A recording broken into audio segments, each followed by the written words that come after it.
Bismillahirrahmanirrahim. The question I chose was what guidance does the Quran offer for addressing challenges in marital relationships? So I feel like this is a very important topic, not only for the married people, but for the unmarried people who are also going into the stage of finding spouses. So this topic is deeply rooted in both spiritual and practical aspects of life. It's a sacred covenant, as Allah said, the Mithaqan Ghazilan. And the Quran and Ahadith both emphasize that marriage should be founded on mawadda and rahmah, which is compassion and mercy.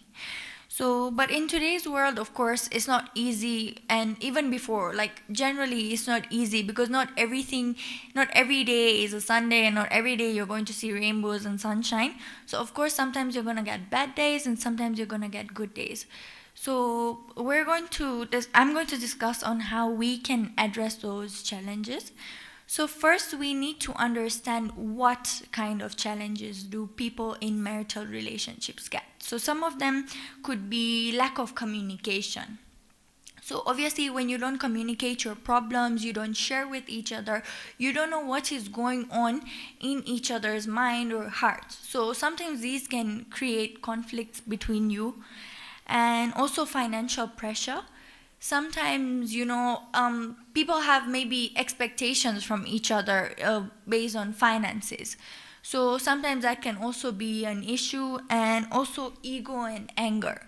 So sometimes, whenever, let's say there's a small argument, and instead of being the bigger person and asking for forgiveness, or being nice, you just want to give them silent treatment and be like, no, they should come first and apologize to me. I'm not going to go and do that. So this is not right. And also sometimes there's trust issues when you have too much shock, when you have too much doubt on your partner. That's also going to bring problems because you doubt so much. Sometimes it just covers your eyes and you don't know that whether it's true or it's just your doubt. So because of that, you get trust issues. So the real question is, when these challenges arise, what does the Quran tell us to do? Does it tell us, just go figure it out yourself, or seek guidance from the Quran and the Prophets and the Hadith? So the Quran doesn't only teach us how to pray, it also teaches us how to live life, how to live, love, and forgive, and so much more. So the first verse that I'm going to be using is Surah Nisa, Surah number 4, verse number 14, verse number 19, sorry.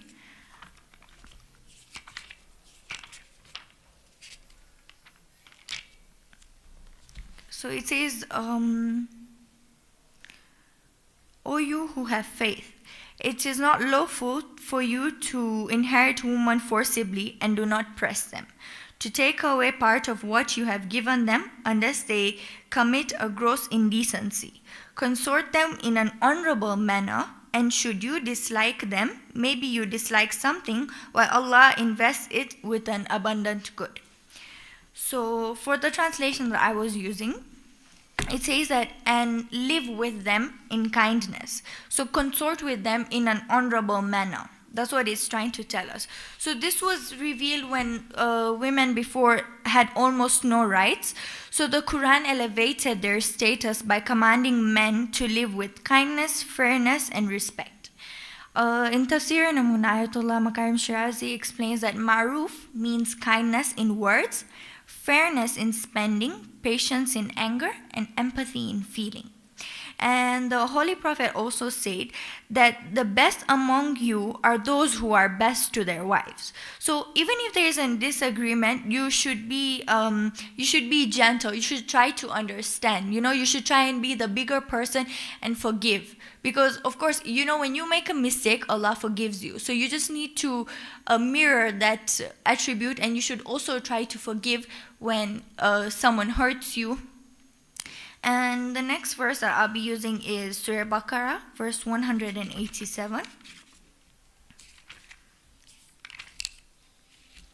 And it talks about, it says, Hunna libasul lakum wa antum libasul lahum.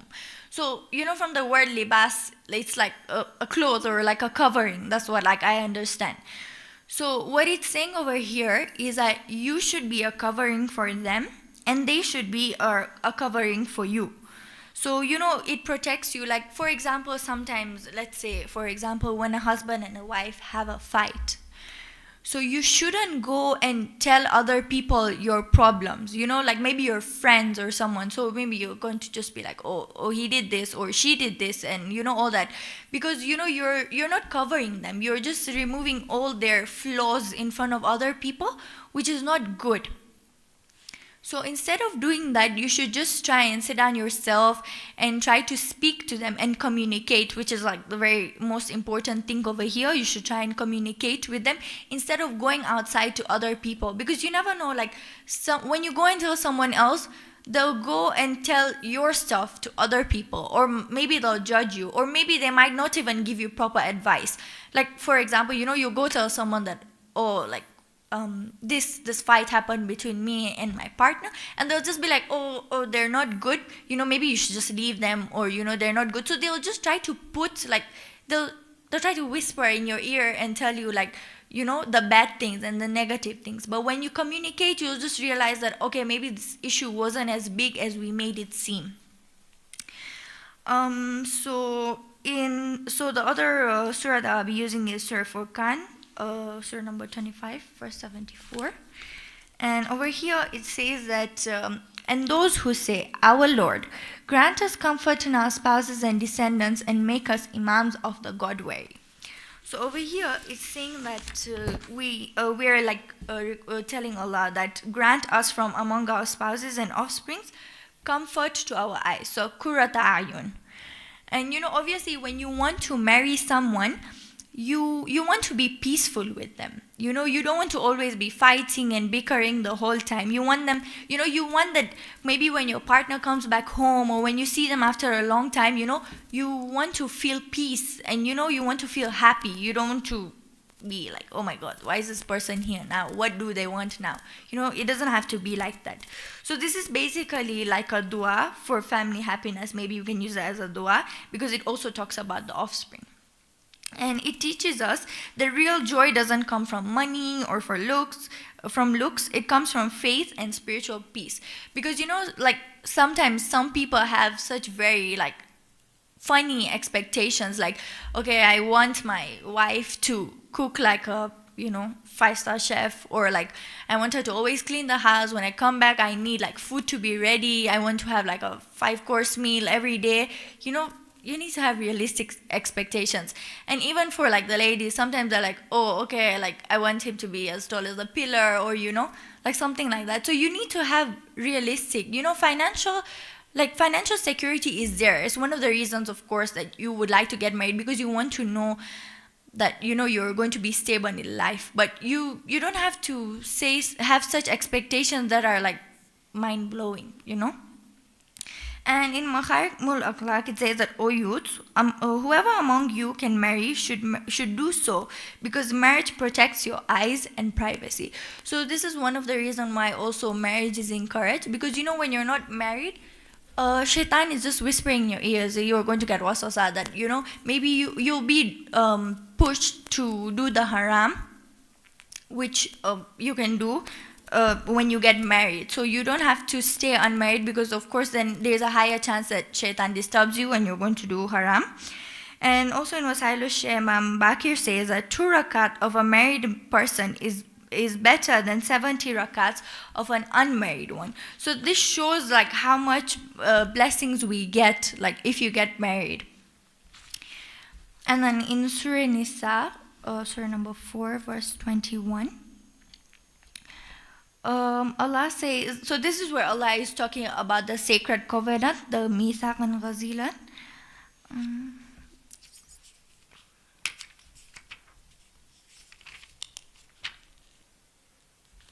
It says, how could you take it back when you have known each other and they have taken from you a solemn covenant? So this is just explaining that, marriage is not just a contract between two people, like, just like partners living together, it's not just that, it's really deep, it's sacred and unbreakable. It's not just a regular contract. According to Allama Tabatabai in Tafsir al-Mizan, this term was used 3 times in the Quran, once for the prophets, once for Allah's covenants with Bani Israel, and one for marriage. So this shows how important this is. So marriage is, again, not just a casual agreement, it's a divine trust. So it's like an amana from Allah between 2 souls. So when there are problems, we should remember how to handle it in the way that Allah wants, with kindness and respect and compassion, always. So another verse that I'll be using is Surah Rum, verse number 21.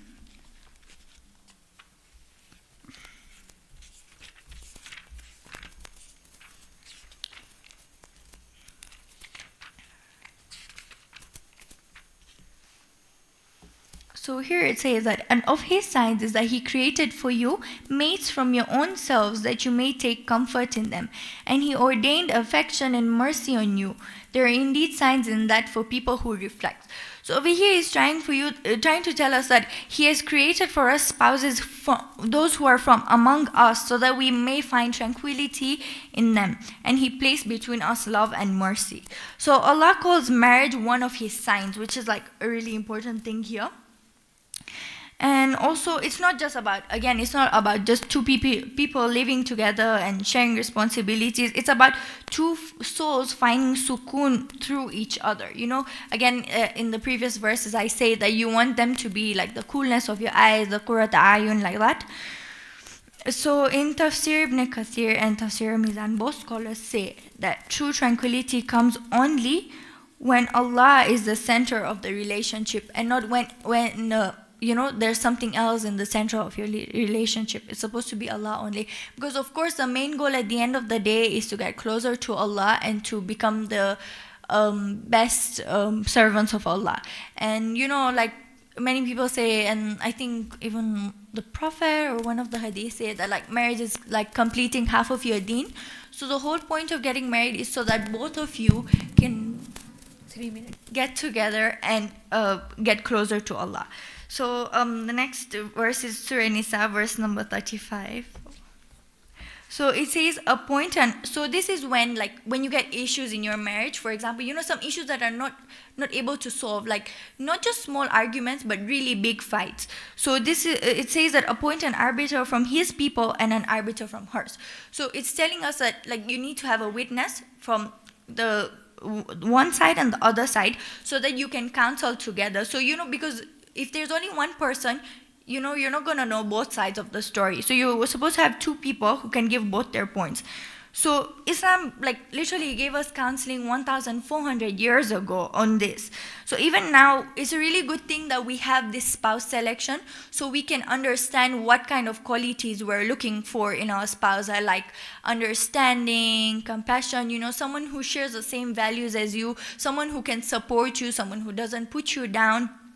And those things are also helping us. So instead of rushing to divorce, Allah says that, you know, you need to involve the wise people who can help us, and they're learned in that, instead of just random people who give advice just like that.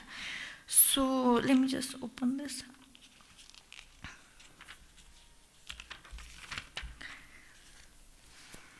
Yeah, so it says, and if you fear a split between the 2 of them, then appoint an arbiter from his relatives and an arbiter from her relatives. If they desire reconcilement, Allah shall reconcile them. Indeed, Allah is all-knowing, all-aware. So the lessons we learned from these verses are that we should communicate with mercy and not with ego. We should listen to understand, not just to reply. We should not expose private family matters to outsiders. And we need to learn how to apologize. We need to learn how to be the bigger person. And Holy Prophet has said that no one humbles themselves for Allah except that Allah raises them in honor. So when you are the first one to apologize, don't feel like you're going lower. And also, the main and the most important thing is to keep Allah in your marriage. And again, marriage is just not a contract. I think I've said this so many times. It's a divine trust and a journey of two souls striving to grow closer to Allah together. So the Quran, of course, doesn't promise a life and says that, when you get married, you're not going to have any issues. Like, you're just going to be fine. There are not going to be any problems.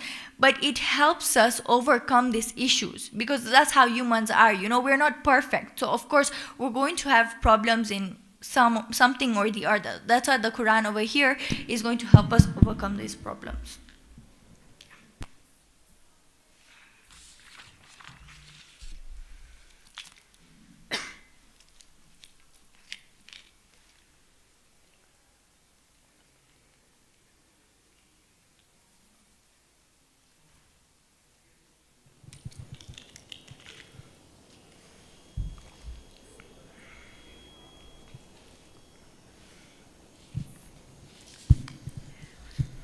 Bismillah ar-Rahman ar-Rahim. Thank you very much for your presentation. The ayat and as you are mentioned in this presentation are related to the marriage. But the topic is, challenges that we are going to face in this relationship. You mentioned few of them, but I want to start from here. The ayat that you have mentioned from Surah Ar-Rum, that Allah has commanded to have a relationship between a man and a woman through marriage. But two gifts as Allah has given to them. Number one is the mawadda and the another one is rahma. What is difference between mawadda and rahma? Can we use this word to resolve the marriage issues? So mawadda is like compassion and like love, and rahma is mercy. So like you're asking how you can solve the issues in marriage with this. So when you have like this love and mercy, or like compassion and mercy for someone, you don't want to like cause more issues because you probably don't want to see them sad, or so that's why maybe this can help in the issues of marriage when there are any challenges that come that I mentioned previously. Why Allah has mentioned here mawadda first, then rahma? Because first, like you can't have rahma without mawadda. Like you can't have mercy on someone without like having compassion for them. How it can be? Can you explain me more? Like, let's say like I have these two words are the base of this ayat. Yeah. Maybe we can say the base of the marriage relationship. Mm-hmm. Can you explain me more to encourage the people to come towards the marriage and resolve the issues? Wait, so like you want me to say like why people should be encouraged to get married? No, not just I want to know why Allah has mentioned mawadda first and then rahma. You can elaborate more to understand this ayat. Okay.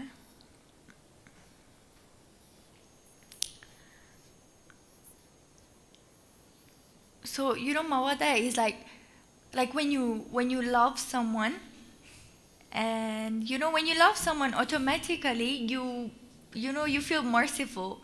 So for example, if there's like an issue, because you love that person, you want to forgive them. You don't want to like have any fights. You don't want to prolong the issue anymore. Okay.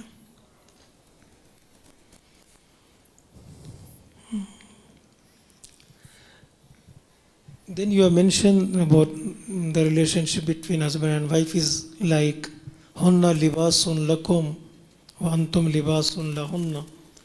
What are the benefits of libas in our life? Can we relate these benefits to the marriage life? Yeah.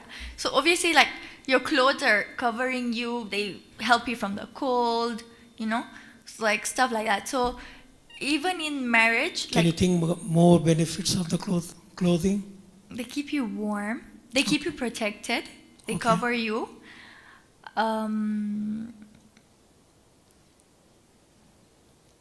Yeah, yes. I can't think of any more now. Yes. So, like the same way in marriage, like you're protecting each other like clothes. You're covering each other's flaws so that you don't go outside and, spread your whole life story to the whole world. So you're just protecting your own personal life without involving anyone in it. So like just like clothes, you're covering each other's problems and flaws. In that, under that ayat you have mentioned, we are not having right to the flaws of each other in front of friends. No. What about in-laws? It depends on how their approach would be. But the best solution over here is to ask a wise person. So And I can mention all those things to my mother? no, not really. Not really. Like it depends on what. Like maybe you can just say like the normal stuff, but like not very deep. Like maybe you can just say that, okay, we had a small argument about this, but you don't need to like, That small Too argument much. can be converted into the fire. Yeah, I don't think you should say it. Yeah, you should just solve it among yourselves because like you're adults, you can solve it. So just communicate with each other. Yeah. Well, let's see.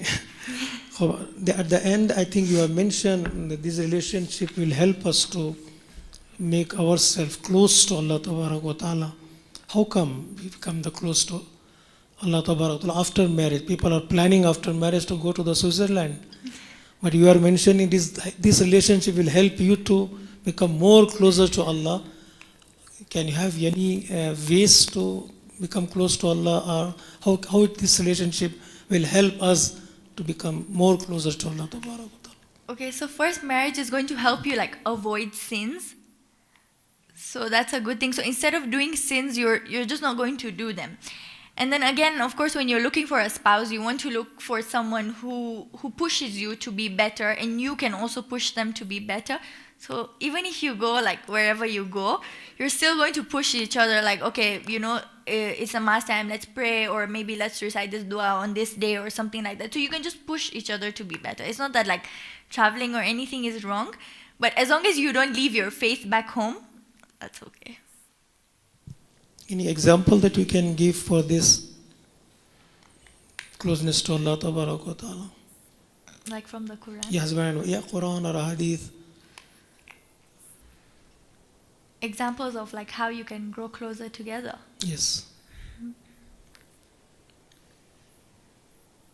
Let me think.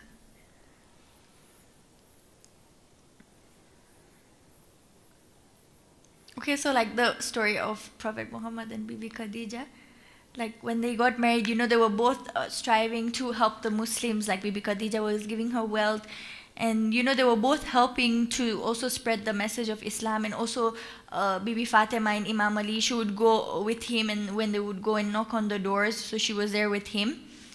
So what Imam Ali says to Prophet on the first night of the marriage, after first night of the marriage. You remember? No. Okay, reflect on that, inshallah. And the last question from my side is, what are the impact of social media in trust issues between husband and wife, or the lack of communication that you have mentioned? These are the certain problems will be in the marital life. What is the role of social media in these kind of the things? I think it's because you get many high expectations from comparing. So maybe you're going to see like an influencer and like, like a couple maybe, and you're going to see that maybe they're like living so nicely. Every month they're going somewhere, or every year, or like, something like that. Like, but sometimes you need to understand that social media is not real. Maybe, in pictures they look like they're happy and they're going everywhere and they're doing everything together, but you don't know what's happening inside their life, inside their family, because you don't live with them in their homes. So you don't know what's going on. You're just seeing their life from behind a screen. So, you don't know what's actually going on in their homes. Maybe they're fighting, or maybe they're having issues, but of course they don't want to show it. So that's why maybe because of that we just compare, and you get like very unrealistic expectations. Yeah, thank you very much.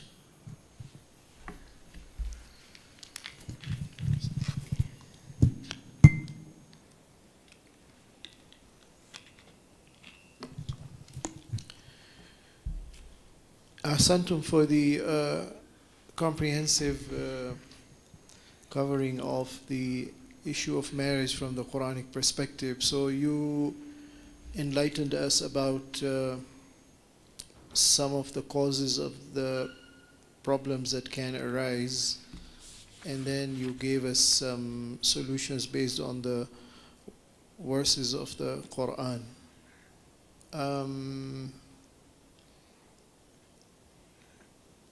So regarding the causes, you did not mention verses from the Quran.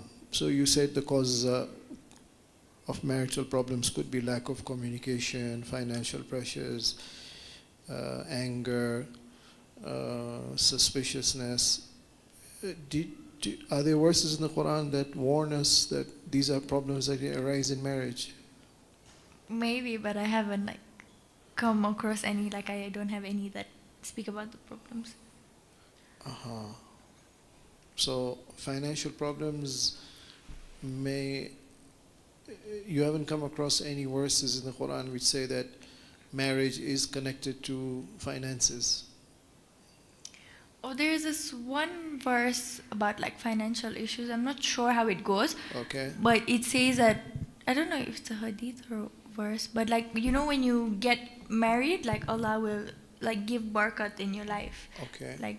You're not going to have any financial issues. Something like that. Okay. Is there any ayah about that? Yeah, I think it's an ayah of the Quran. Oh. I don't know exactly which surah, which verse, but it does say that when you get married, you're not going to have financial issues. So can I suggest the verse but we'll deduct a mark from you? Okay. Yes or no? Yeah, it's okay. Okay. So chapter 24, verse number 31.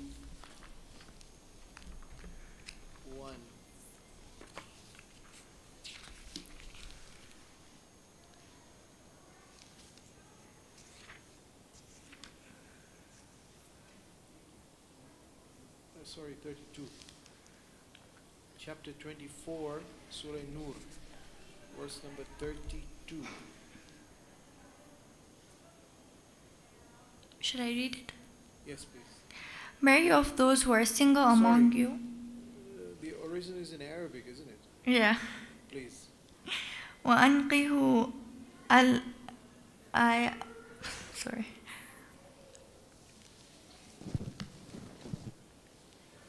Can I just read it in English?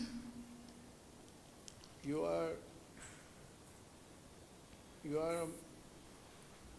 a madrasa student, isn't it? Yeah. And This is very small. You have been attending the Quran competition in other sections also. Mm-hmm. Feel comfortable. We're not going to deduct any marks. In fact, we can give you a bonus if you recite. Yeah. Is it possible to get a bigger? Oh, sorry. This print is small. Here, you can give her this one.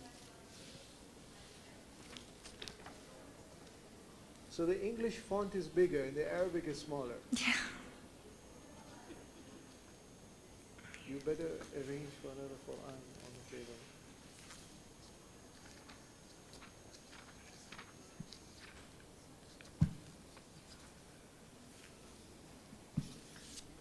That's 32. Sorry.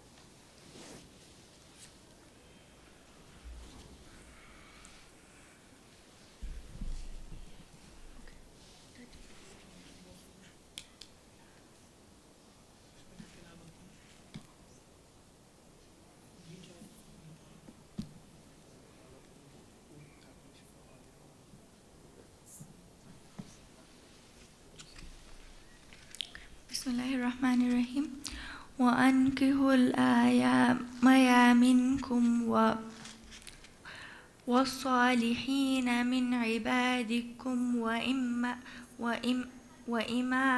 وإمانكم إِنَّا يَكُونُوا فُقَرَاءَ يُغْنِيهِمُ اللَّهُ مِنْ فَضْلِهِ وَاللَّهُ وَاسِعٌ عَلِيمٌ. Good. What's the translation, please? Marry of those who are single among you and the upright among your male slaves and your female slaves. If they are poor, Allah will enrich them out of His grace, and Allah is all bounteous, all knowing. So what does it say about financial problems in marriage? It says that if they're poor, Allah Yes. will enrich them out of His grace. So, Before or after marriage? like when they get married. So after marriage. Yeah. Before marriage, if they're planning, so for example, yourself, mashallah, you've done the theoretical study of the nature of marriage, the problems that can arise, the solutions. No, I Yeah. think this is before marriage. Sorry, this is before marriage. So you'll get rich just by planning to get married.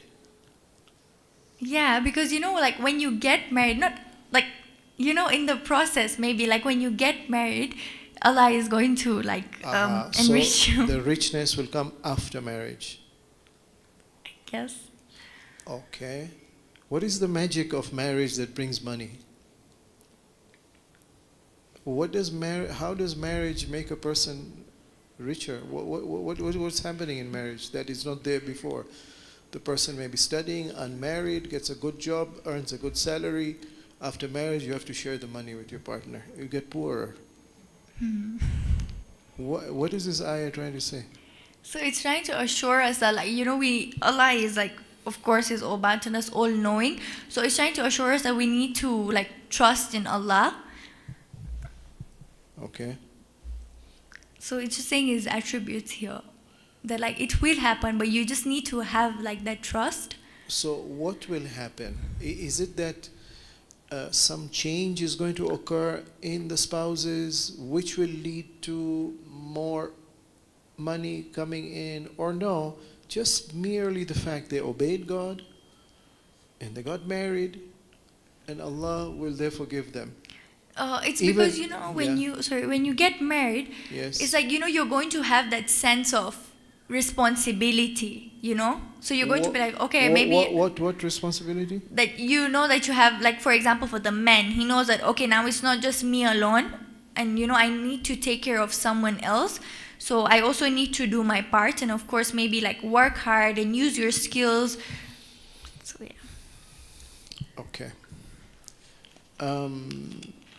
He feels responsible, let's say, and he says, in order for us to have a happy marriage, we need to have a better standard of living. I'm not able to earn enough. I think you as a spouse also have to earn. Would that be a reason for earning more? Because now you have two people working and earning. Yeah, that would be possible, but only if like the lady agrees to. So let's say she does agree. Yeah, then I guess that could be okay. So that will bring more money. Yeah, but then again, you won't be able to spend as much time. Or to spend the money. No, to be together. Yeah, but if Yeah. the husband is working, also you can't have enough time. No, but like at least that you're at home. So when he comes back, you're like going to be nice to him and ask about his day. But when you also work and both of you are going to come stressed and tired, and it's just going to I clash. think this wife needs to go to a counselor and see how to prepare herself and be ready for the husband after her work, or maybe work half the day, if that is your argument. Will they become rich? One reason being the male becomes more responsible. So he's developed the right work ethic, let's say, and he will have the motivation to work harder. Is there another reason? Because now he's telling the wife also, you should work so we earn more. Is that another reason for getting richer after marriage? I don't think so. No. But if the wife is able to work and earn, she will bring in more money, isn't it? Yeah. So, isn't that a cause of richness? Yeah, could be. Could be. I'm Why confused not? now. What is the reason you're saying no richness? if the wife I is think working? like richness, yes, it will bring, but Okay. like my point is like quality time. Aha. So now, are you trying to expand the meaning of the word richness No. to say that money without quality time is not richness? If we're speaking about money only, then you can be rich. You can be rich in knowledge. There's different. Aha. So, okay, very good. So let's stop here. So if you are poor in knowledge, get married, you'll get richer in knowledge. Because richness is not only money.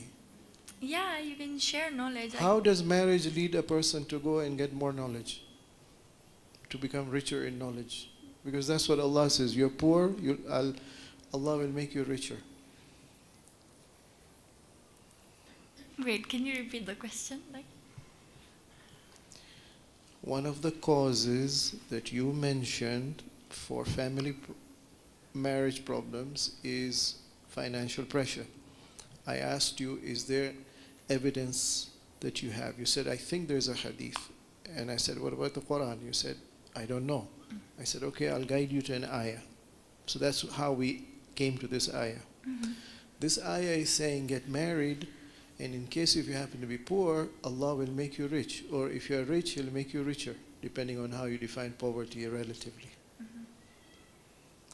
Then you said, but if the wife works, maybe the family will become richer, not necessarily.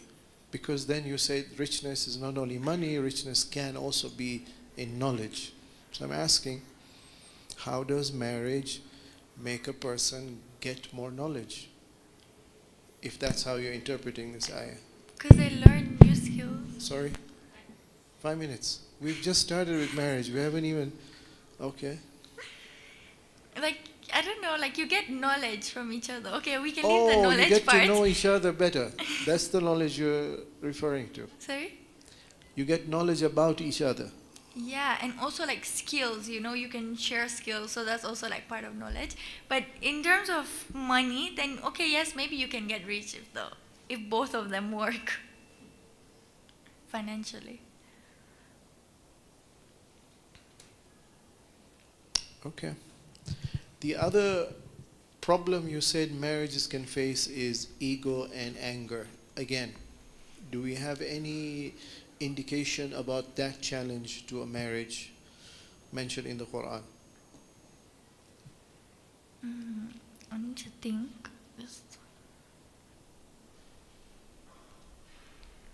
Can I help you? Okay, let me think for a few seconds, and if I don't, then you can help me.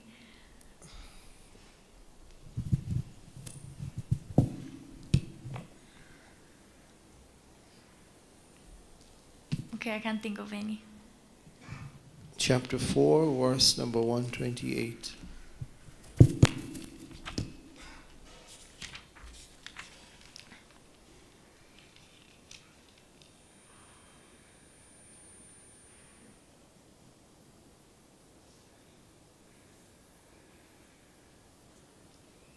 So in order to save time, you will skip the first line, go to the second line. The ayah has got 3.5 lines. So the part beginning from وَالصُّلْحُ خَيْرٌ. Did you get that phrase? If they reach a reconciliation between themselves Yes. and reconciliation, so is sulah, so That's correct. reconciliation. Yes. So So there's a conflict between the two, and the Quran says try to reconcile. Okay? Yeah. Continue. And reconciliation is better. The souls are prone to greed, but if you're virtuous and God-wary, Allah is indeed aware of what you do. Good. What does this ayah tell you about spouses' problems? Greed. That's one interpretation. What is greed based on? Money. Sorry? Maybe. Money. Money. What else? Maybe So- materialistic things. Okay. So where does the greed come from? What's the psychological or spiritual cause of greed? Not being content, with Okay. something. When you always want more, you're not Right. happy with what you have. Yeah. I have a bottle of water here, it's 500 milliliters, but I want 1.5 liter. And when I Okay. get 1.5, I want 3 liters. Okay. So that's like an example of being greedy. Okay. Can greed be good?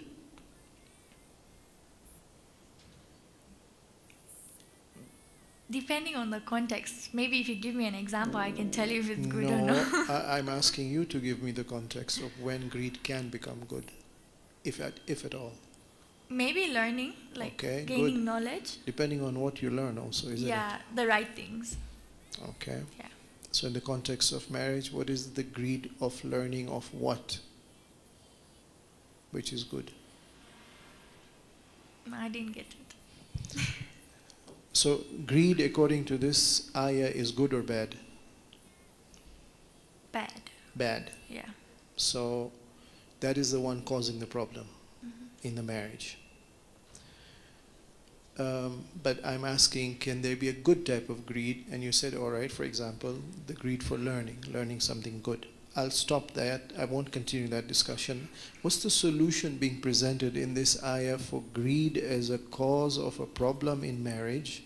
How to deal with greed in marriage? We should be virtuous and God-wary, as it says in the ayah. What does it mean to be virtuous and God-wary? So God-wary, like you need to be aware that like Allah is there, Okay. and virtuous. I don't know how to explain it, but Okay.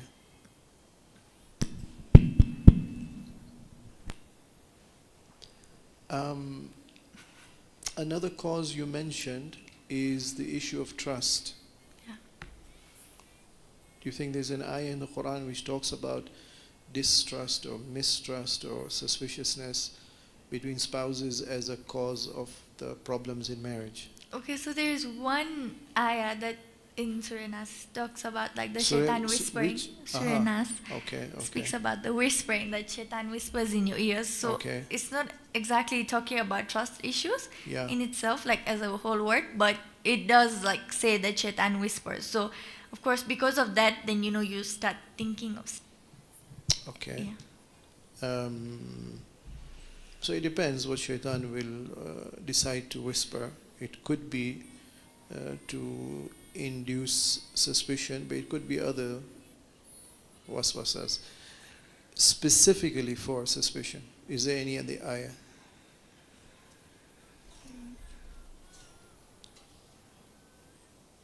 Not that I know of. So if I guide you, you'll allow me to be a bit less generous and deduct a Maybe mark. you should be generous because you've already done it twice.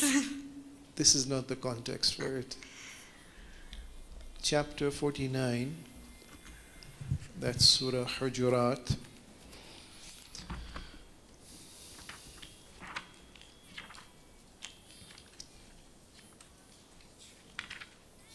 Ayah number 12.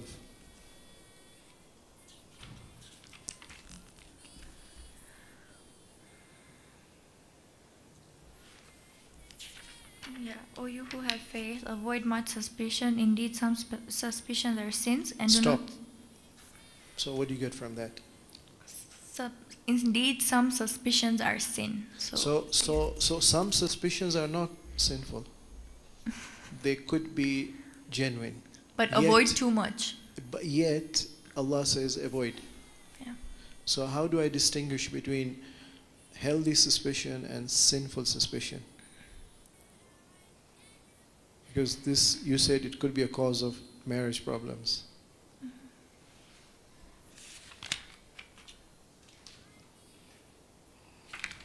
So you want me to give you the good suspicion and the bad suspicion? This is what the ayah is saying. Avoid having excessive suspicions because some of them are sinful, meaning that some others are not. So how do I distinguish between the right and the wrong, the healthy and the unhealthy, the sinful and the genuine? I think like the bad suspicion is that when you have like a thought and you're trying to blame someone. So you're trying to put something on them which they have not done just because of your thoughts. Okay, so if I have a suspicion about someone and I could be right, I could be wrong. How do I ascertain the nature of that suspicion?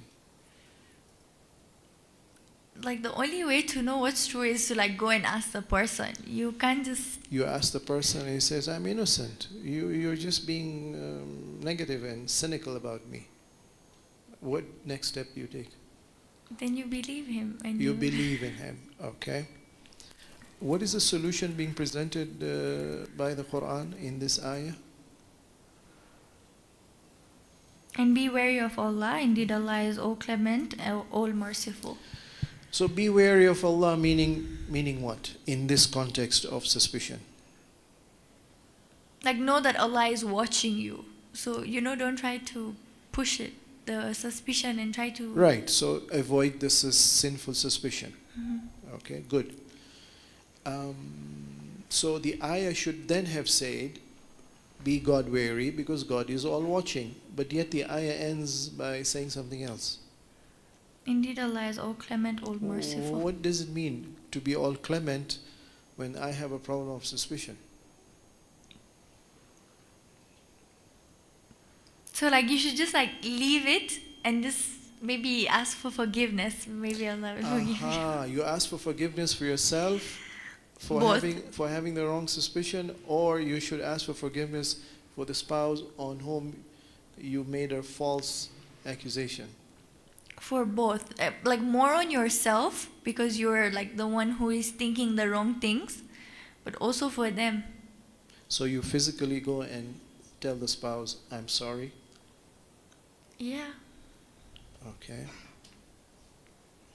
What if you never took that first step after the suspicion in the stage of ascertaining the nature of suspicion, whether it's right or wrong? You never went and spoke to them. So they don't even know that you're suspicious. Still you go and apologize. Listen, I'm apologizing to you. Yeah, it's not bad to apologize. Oh, he says, aha, so you're the cynical type of personality. This is the richness we get in marriage. We come to know a personality, a hidden aspect. You go and apologize and he doesn't know anything about you. Like about the suspicion. Yes. Like if you go and ask directly and they already know the reason, then okay, you have to say. But if they don't, then you can just ask Allah for forgiveness. Good. So, why is it that Allah is saying that He is clement? You go apologize. So that, what's the result of asking for an apology from the spouse in the context of marriage? And what this ayah is trying to say? Like, what does asking for forgiveness do? Yeah. In the context of what this ayah is saying. God is clement. Maybe it'll increase, I don't know. When when you ask for forgiveness, you just reconcile. Yes. Yeah. But the ayah doesn't say that Allah will therefore reconcile between the two of you. Yeah. The ayah says God is clement. How does that fit into this apology or apologizing? And So maybe he'll forgive you. yes, that's the secret. You told Maulana, and he asked you that after marriage people want to go to Switzerland. And you said, no, we want to go to the creator of Switzerland. But how do you reach that creator? That's the method, isn't it? Good, thank you. Sorry, this discussion is wide. I appreciate the effort you put in. Alhamdulillah, you enlightened us about the tafsir of Ayatul Makarim, of Allama Tawatabay. You didn't mention the other sources, but even this was more than enough. There are many more issues we could have explored further, but time is up. God bless you. Jazakumullah.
Assalamu alaikum wa rahmatullah. Today's question that we are going to be discussing, inshallah, is how can I find strength in the Quran to address mental health struggle? So firstly, we begin by understanding that we want to find strength from the Quran. We need to understand that the Quran was sent down to us as a manual, as a guide for us to be guided in this life. So it is a form of hidayat through which we can attain daily life lessons and ways to maneuver through challenges. And this we can back it up with the ayah that says dalikal kitabullah, no sorry, the verse that says that we sent down the Quran as a guide. Hence we can use this ayat suggesting that yes, the Quran was sent down as a guide to us, and through different aspects in our day-to-day lives we can derive lessons. And then we move on to the aspect of mental health. First we need to understand what mental health is. Mental health refers to the overall well-being of a person in terms of their social and psychological behavior. In simple terms, mental health is about having a balanced mind, being able to manage emotions, adapt to challenges, and maintain healthy relationships. Now, in today's world and today's society, mental health is seen as a very big taboo. So it's a kind of thing that people do not want to really talk about, or sometimes is also even labeled as a sickness. But we can also say that in the Quran, that the verse that says وَنُنَزِّلُ مِنَ الْقُرْآنِ مَا هُوَ شِفَاءٌ وَرَحْمَةٌ لِلْمُؤْمِنِينَ, that Quran is a shifa. We had sent down the Quran as a healing and a mercy for the believers, but it only increases the wrongdoers and loss.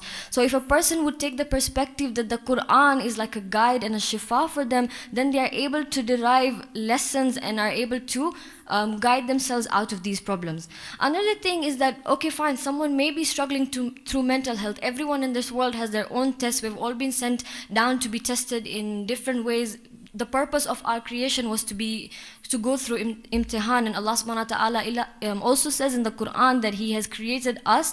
Our purpose is to worship Him. So in regards to understanding that everyone goes through these tests and goes to imtihan of their own, and nothing is going to last. All this is temporary. We can use the verse of Surah Rahman where it says, كُلُّ مَنْ عَلَيْهَا فَانٍ وَيَبْقَى وَجْهُ رَبُّكَ ذُو الْجَلَالِ وَالْإِكْرَامِ, that everyone on this earth is transient, yet lasting is the majestic and magnificent face of your Lord. How can we use this ayat is that, see, we think that this life that we're living in right now, which is the temporary world, is our everything. So we're struggling day in, day out, trying to make ends meet, trying to make everything perfect in this life, when we forget the akhirah. We forget that initially the life of the hereafter is our main purpose that we should be working for in this world, and it is our permanent abode. Hence, these things like mental health or mental health issues, stress, anxiety, yes, they exist. And it's not something that we should put on the side and say that, no, I have stress, or I'm going through a sort of anxious moment, like let me put it on the side because it's not something that I should consider. No, accept it. The first thing to do is accept that, okay, I'm going through this problem, I have this stress, or maybe I'm struggling through a mental health issue, or I have anxiety. The next thing should be, okay, how should I tackle it? There's ways you can tackle it, like from a normal psychological perspective, but today we want to discuss how we can find strength from the Quran. One of the anecdotes that I want to use is the story of Hazrat Maryam. And through this story, we can understand that stress is not something new. It is a concept that has existed before and will still continue to exist. So it was the time when Hazrat Maryam left her community, when she got the news that she's going to be with child. And in the verse, in verse 23, it says, فَأَجَاءَهَا الْمَخَاصُ إِلَى جِذْعِ النَّخْلَةِ قَالَتْ يَا لَيْتَنِي مُتِّ قَبْلَ هَذَا وَكُنْتُ نَسْيًا مَنْسِيًّا. Then the pains of labor drove her to the trunk of a palm tree. She cried, alas, I wish I had died before this and was a thing long forgotten. The feeling of stress here was at such a peak that Hazrat Maryam wished that it was better for her to die. However, the other verse says, so a voice reassured her from down below her, do not grieve, your Lord has provided a stream at your feet. And then verse 25 says, and shake the trunk of this palm tree towards you, it will drop fresh ripe dates upon you. Here we can divided into two ways, which how Hazrat Maryam regained strength. Firstly was a spiritual way. The spiritual way was the voice that came and assured her that do not grieve, your Lord has provided a stream at your feet. And the physical way that she was able to cope was the palm tree, which was giving her the dates and would give her the energy and the strength to continue. And then we can go on. So if we were to structure regarding this mental health issue, we have discussed what mental health is. We have discussed it from the perspective that this dunya is not our final abode. There's still an abode that awaits us. And then we can look at ways into how we can cope with these mental health. Number one could be basing ourselves on istiqamat. So in Surah Fussilat, verse 30, Allah subhanahu wa ta'ala says, إِنَّ الَّذِينَ قَالُوا رَبُّنَا اللَّهُ ثُمَّ اسْتَقَامُوا تَتَنَزَّلُ عَلَيْهِمُ الْمَلَائِكَةُ أَلَّا تَخْلُفُنَا. I'm not continuing the verse. The meaning is, indeed those who say, our Lord is Allah, and then remain steadfast, the angels descend upon them saying, do not fear or do not be grieved. So in this verse we can understand that if we have this istiqamat, if we are grounded in our belief that, you know what, this is all temporary, and one day inshallah I am going to get out of it with strength, you cope with these things. And then Allah subhanahu wa ta'ala is also saying, do not fear nor be grieved, receive the good news of the paradise which you have promised. Because the person has gone through so much, he has been patient, he has been steadfast, like Allah subhanahu wa ta'ala says, Inna Allaha ma'as sabirin. Allah subhanahu wa ta'ala is does reward the patience. And also one of the verses that a person can literally cope with these kind of things is La yukallifullaha nafsan illa wus'aha. That Allah does not burden a soul beyond its capacity. All of us have been given our tests and whatever we have in life based on our capacity, basically. So maybe someone else has a higher capacity than myself, right? So they are going to be given a test that Allah subhanahu wa ta'ala knows that they will be able to fulfill or be able to pass that test. So it's all based on our capacity. So that is something that can give us itminan. It gives us the relief that, okay, you know, I'm going through a test, like, Ya Allah, what should I do? I'm confused, there's no way out. No, Allah subhanahu wa ta'ala is telling you in the Quran, La yukallifullaha nafsan illa wus'aha. Why are you worried? Allah subhanahu wa ta'ala is not burdening you beyond that which you can bear. Then another thing that we can bring in is dhikr, or things like salah. These things are practical tips that we can use as Muslims, as mu'mineen, to actually build ourselves. So for example, if we are doing sabr, how do we actually build that sabr? We can do dhikr of Allah. Like for example, it says that verily through the remembrance of Allah do hearts find peace. So if I'm continuously having this dhikr on my mouth, like alhamdulillah, I'm like being grateful to Allah subhanahu wa ta'ala that yes, I may be in a problem, yes, I may be struggling in something, but I'm grateful that alhamdulillah, you have not left me. Allah subhanahu wa ta'ala says that He does not leave a person. So dhikr is one thing. Another thing that we can use is salah. Salah can be as a support. So salah can be as a support. And then we can also look at the aspect of Hazrat Yunus when he was in the whale, the belly of the whale.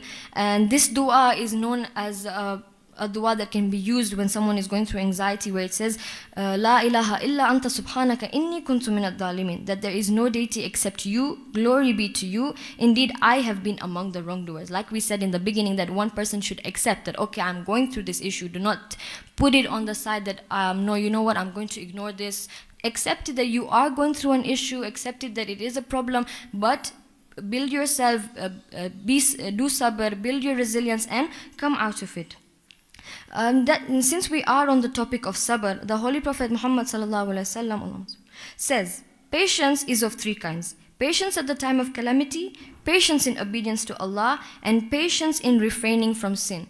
So this, if we expand this hadith and link it to our question today, number one, patience at the time of calamity. So this person is going through stress. It can be on anything. It can be on like one of the questions was on career stress. It can be on marital relationships, any kind of stress.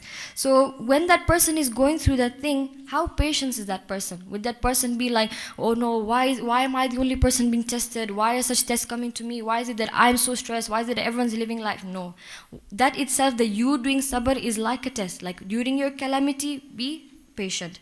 And then the second one is patience in obedience to Allah. So that would then we go on to seeing that when a person is in this calamity, how is his obedience to Allah subhanahu wa ta'ala? Is he, complaining all the time and being ungrateful and telling Allah subhanahu wa ta'ala, why this, why that, why not this, why this? And we can say, like Allah subhanahu wa ta'ala says that, la in shakartum la azidannakum. So we can also bring in the aspect of being grateful. So if a person is grateful, Allah subhanahu wa ta'ala says, I will increase in you. And then the final part of this hadith is an impatience in refraining from sin. So when a person would go through mental health struggles, or if they're struggling through stress or something like that, they would be more reclined towards committing sins, because they're trying to look for something to divert themselves. So they're more open to sin. So even we can bring in this last aspect of this hadith, that be patient when you want to refrain from sin. So you're going through this problem, but be steadfast, have istiqamat, and refrain yourself from doing that sin. Yes, we spoke about that, sorry. And Hazrat Maryam, we said that, yes.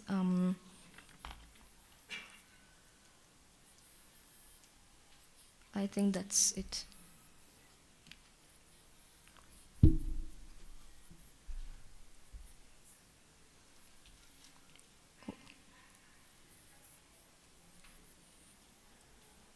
Yeah.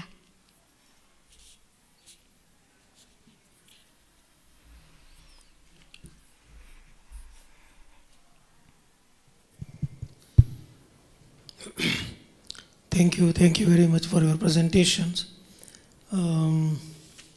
Just wanted to know about the signs and the symptoms of mental health, those who are having the mental health problems. What are the symptoms that we start advising them or counseling them by ayats of the Quran? So you see that they are emotionally dysregulated, so they can't think properly. So when they're in a certain situation, they're not able to think thoroughly. So they're not going to be in, so they won't have presence of mind. Number one, that. Number two is that their emotional regulation is very different to how a normal person would be. So they can get stressed very fast, they can get upset very fast, and very little things can upset them. They're not able to regulate their emotions. They're not able to overcome challenges, or when it comes to maintaining healthy relationships, they're not able to maintain those relationships either. How can you relate these things to Hazrat Yunus alayhi salatu wassalam? Okay, so Hazrat Yunus was... Can we say that Hazrat Yunus was suffering from mental health issues? Not mental health issues as such, but maybe he was in a state of anxiety and stress. Now that he was inside of the whale, the belly of the whale, how was he supposed to come out of it? So later on, he controlled himself. He came to realize that what he had done was wrong, and he is in the belly of the whale because of what he had done. So he called out to Allah subhanahu wa ta'ala and prayed out for his safety, to come out of the belly. He himself, he had the presence of mind at that time, no? Yeah, he must have brought it in. Yes. Then we can relate that to the mental health, or we can have to differentiate between mental health and natural difficulties or test. There is a line between these two things? We can, but it's like it comes under the concept. So for example, mental health is the broader picture, and we can have like the smaller branches being like stress or the things that you said. So like having absence of mind. Where you try to draw a line between mental health and, or we have to combine everything together? Not a must, because if you go to see, mental health is like a much bigger aspect in comparison to like things like stress or, yeah. Okay. Sometimes Hazrat Maryam was hearing an unknown voice that time. Or those who are suffering from mental health, after hearing unknown voice, then the problem become more worse. Okay, so for this, yes, definitely we are encouraged that when you are going through some certain kind of things, go talk to people. But that also would depend. So don't go to those kind of people who are going to discourage you. You'd rather go look for those people who will be able to encourage you, will be able to build you, because you're going through something that's really, really affecting you. And if you're to go to someone who would demotivate you, would discourage you, you're going to lose more hope. So you'd rather go to the right people who will encourage you and, help you build Then yourself. you are advising to people go to the counselors. To the counselors, What kind of the counselors that you are advising them? those people who are good in their knowledge, and especially if you can go to someone who can link it with Islam, like link it with Deen. Like for example, today we're trying to find strength from the Quran. So if we can go to those kind of people who will give us the psychological aspect of it and the Deeni aspect of it. Together. Yeah. Okay. Some of the problems are there in our communities, like the problem of jinn, Okay. nazar. How can you relate these kind of the things to the mental health? Can we relate, or there is another way to tackle those kind of the problems? Nazar, jinn and mental health. Yes. जिन का होता है ना कि बच्चे पर साया हो गया. How can we relate that one to the mental health, or it is a separate from completely from the mental health issues? Won't it be a separate thing? You have to elaborate it, because we are living in the communities there, and sometimes these issues are there. How can we advise them? What can we advise them? So jinn is more like I don't know, is it metaphysical, and then mental health is more psychological. Jinn is there in Quran. Complete surah is there, Surah to Jinn. Okay, so it's tangible. Mental health is not tangible. It's something we can't see. It's something we can't touch. Okay, we can't. But Those things to the mental health. maybe we could, but they could be discussed on their own as well. How can we, you as a counselor, after knowing these ayats of the Quran, you become partially a counselor, no, religious counselor, inshallah. Someone comes to you, मेरी बेटी को देखो इस पर साया हो गया. What's your advice to them? How can you tackle that issue? So for that, It's there in our communities. yeah, definitely, I agree to you. Okay, please. For that, I don't think a counselor would help. For things like jinn and nazar, it's more like things like taweez or like They should go to the Maulana. if we can say so. Yeah, put Maulana in stress. Okay, fine. Okay. No, these are the things we have to think about in our community. Definitely. Because to come, the natural solution is there for that. Maybe in the olden age they are using this kind of the terminology to convince themselves. In today's world, maybe the words are being changed. Yeah. You have to think about it, reflect on those, inshallah. Okay. Yeah.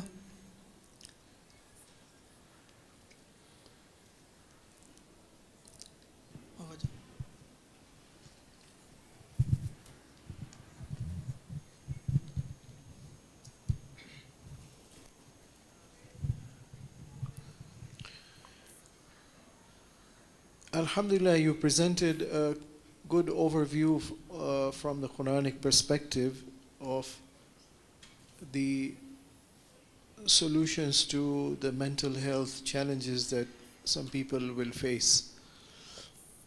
As an introduction, you said that we should refer to the Quran to get solutions because ذَلِكَ الْكِتَابِ لَا رَيْبَ فِيهِ هُدًى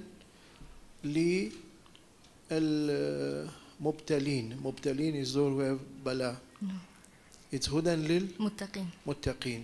So if a person undergoing bala is not muttaqi, then the solution will not be there in the Quran, according to this ayah that you quoted. Okay, so this ayat can be used for those who are muttaqi. It would not Yes. apply to those So who your are whole not. discussion will end here, sorry, because we have people suffering mental health who Who are are not not muttaqin, so they can't go to the Quran, can they? Okay. How would you answer that? Okay, for not taking the Quran, like firstly, as I said, that stress is something that's not, or mental health is not a new concept. It has existed before True. and still continues to exist.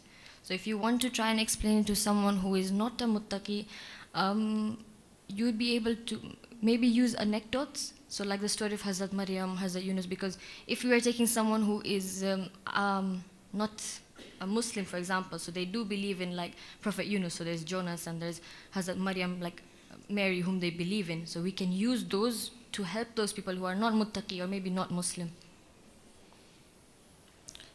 Uh, and the Muslim who is not muttaqi, how would you guide them?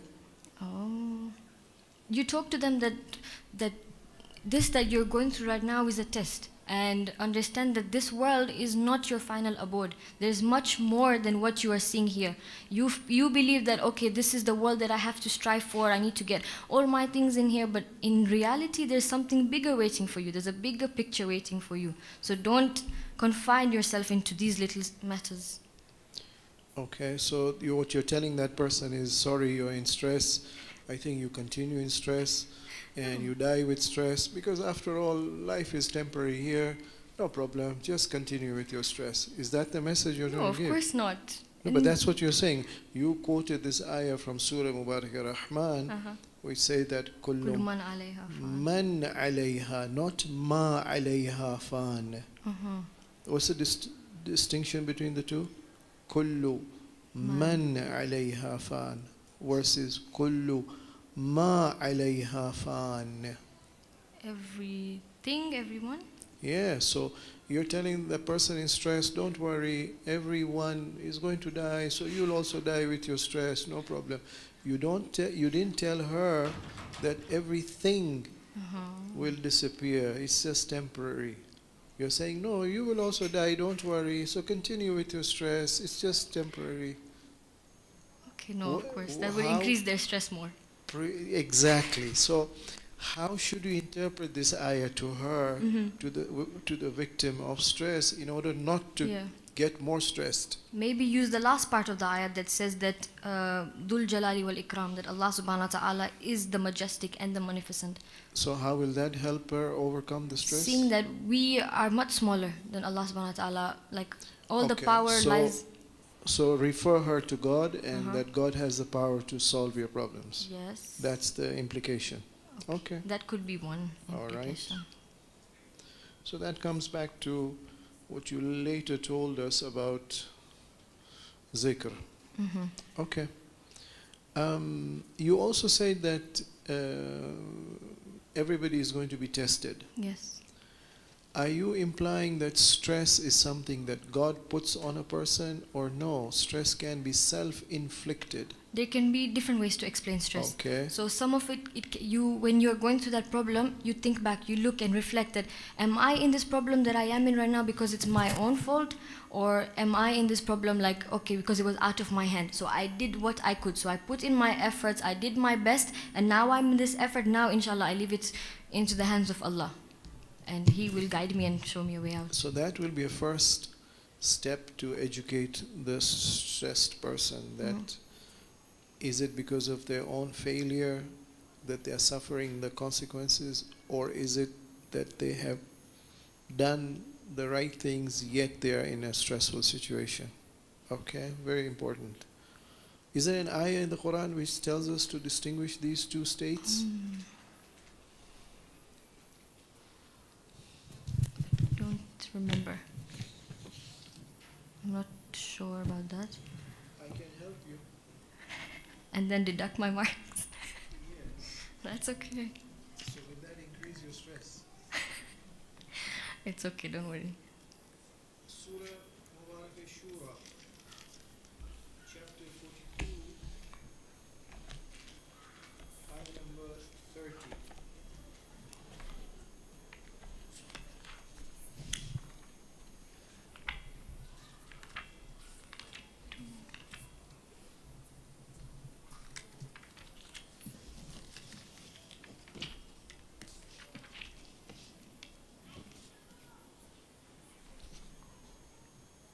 Yes, this verse. Can you recite the ayah, please? بسم الله. وما أصابكم من مصيبة فبما كسبت أيديكم ويعفو عن كثيرا. Whatever affliction that may visit you is because of what your hands have earned, and He excuses many an offense. Okay. And he does what? Excuses many an offense. He excuses. An offense. He excuses meaning? And then in brackets, an offense. Okay. What does it mean he excuses? So that showing that that was not done by the person, because this is the way that Allah subhanahu wa ta'ala has put out for you. This is what He wants you to go through. So it's not on a person.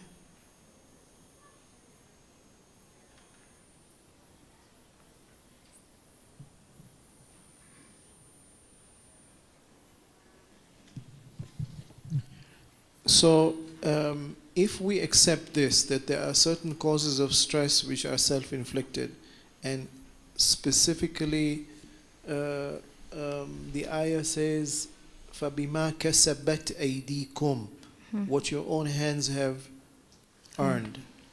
Meaning that whatever your actions, what types of actions lead to what stress and mental health issues? Procrastination, improper planning. Procrastination. Yes. Okay. What else? Unrealistic planning, not putting in enough effort. Okay. Or even sometimes gripping onto something. So you've made a plan for yourself. So you're going to tell yourself, okay, in the next 2 years, this is what I want to achieve. Or in the next 6 months, this is where I want to be. But then when that doesn't go to how you are planning, you become upset, or one puts himself into stress. Okay. Procrastination, do you think that is just laziness, or there are certain underlying Fact. causes for that also? Could be laziness, and sometimes it could just be that someone believes that they're going to make their way out in the end. So what's the point of going through the struggle? What's the point of going through all the effort? So they would end up procrastinating. Okay. But all of these three causes that you've mentioned, or what a human being can do by themselves, are not sinful, are they? They're not, but okay, if you were to link procrastination, like saying that it's when someone is lazy, you can link it to how Allah subhanahu wa ta'ala says that He doesn't like those people who are idle. Like those people who are idle, shaitan will disturb them. So being lazy would be being idle, because you're not doing anything. You just want to, for example, be a couch potato all day. So that's you being idle, you being lazy. So that could be something that's not Islamically correct. Okay. So the ayah says you are suffering musibah because of what you have done. And what you have done is failure to do the right. Take the right actions. You're not making a realistic plan. You're not putting in the right efforts. You're delaying the required duty.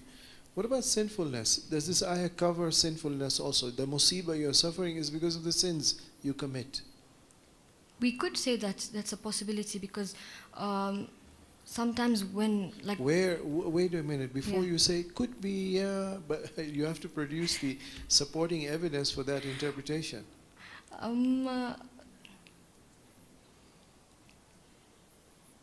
Can we... There was this verse that whoever does an atom's good, he will be Yes. given good, and whoever doesn't... Is that in the akhirah or even in the dunya? Because whatever you will do in the dunya will apply to the akhirah. So whatever Yes, you... so even a particle of goodness or evil here will appear in the akhirah, or you're saying no, it'll appear in the dunya. It also will. So for Wait example... a minute, that surah is not about the dunya. Okay. That surah is about akhirah, isn't it?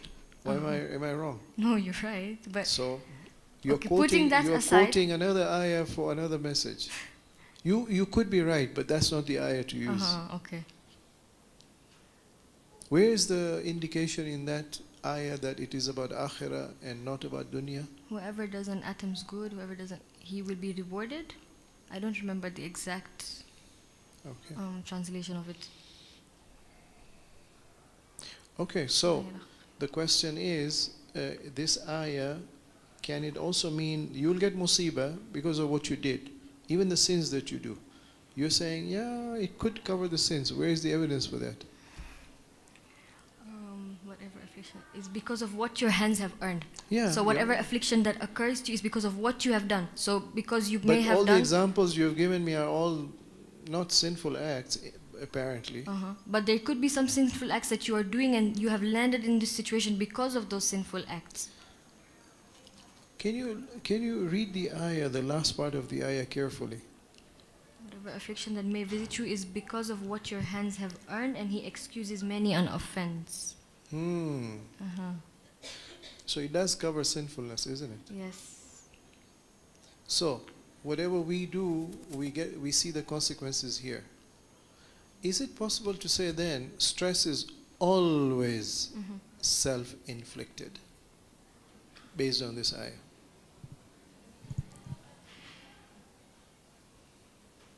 So saying that stress is not something that could be like once I've put in my efforts, now I'm being tested through stress, but it's because of my own doings. Can we say that? Or let me change my statement. Yeah. Can we say stress is mostly due to our failures to do the right things or Yes. doing sinful? If that is the case, then what is the first solution which you have not mentioned? That because it's of our own misdeeds, actions. Yeah. So what should be the first solution in the stressful condition and mental health problems? Reconsider your actions. Okay, so examine your past Yes. life to identify what are the causes that have brought you to this situation.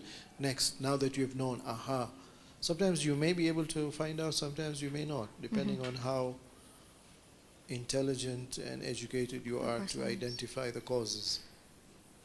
So you're saying you're allowed to refer to a counselor Yes. to help you identify the problems. Yes. the If you causes. feel like it's getting out of hand and it's beyond your control now. So now, you in the answer to the Maulana, you said that the counselor has to be a religious person. Better to be. Sorry? Better to be. Okay, so I go to a secular counselor and she tells me the reason of your problems are you're not doing meditation, for example. You don't know how to calm yourself.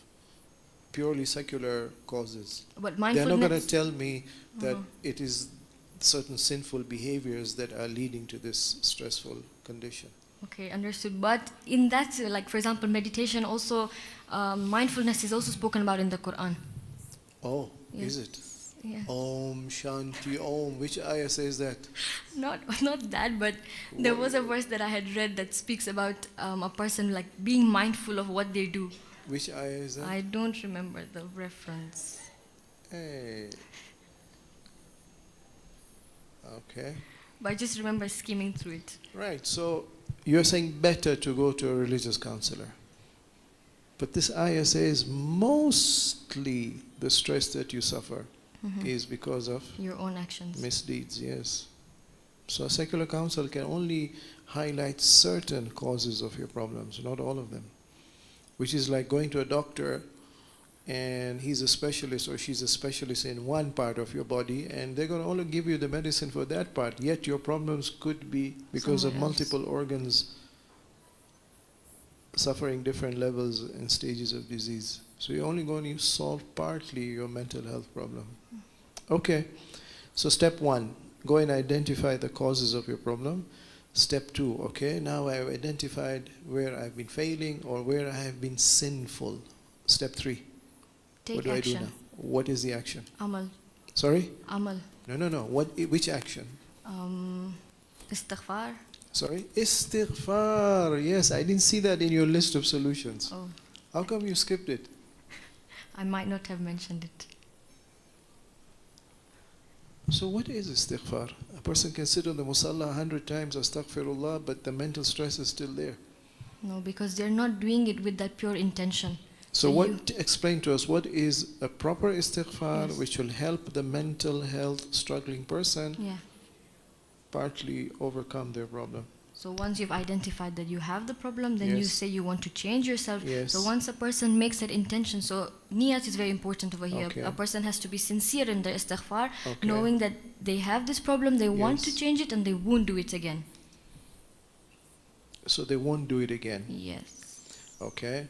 Let's go specify, give us a practical example. Specify a particular sinful behavior or a failure in doing the right thing that this person is afflicted with. She has managed to identify it and she wants to do proper, sincere, transformative istighfar. Okay. Practical example.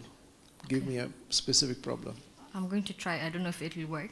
So, for Okay. example, if one of us participants was preparing for our ma'rifah, and we were aware of this, like, for example, 3 months, 4 months prior, but we kept on pushing it and saying, no, you know what, it's okay, I'm going to do it, I'm going to do it. But as the time drew closer, you were not able to prepare enough.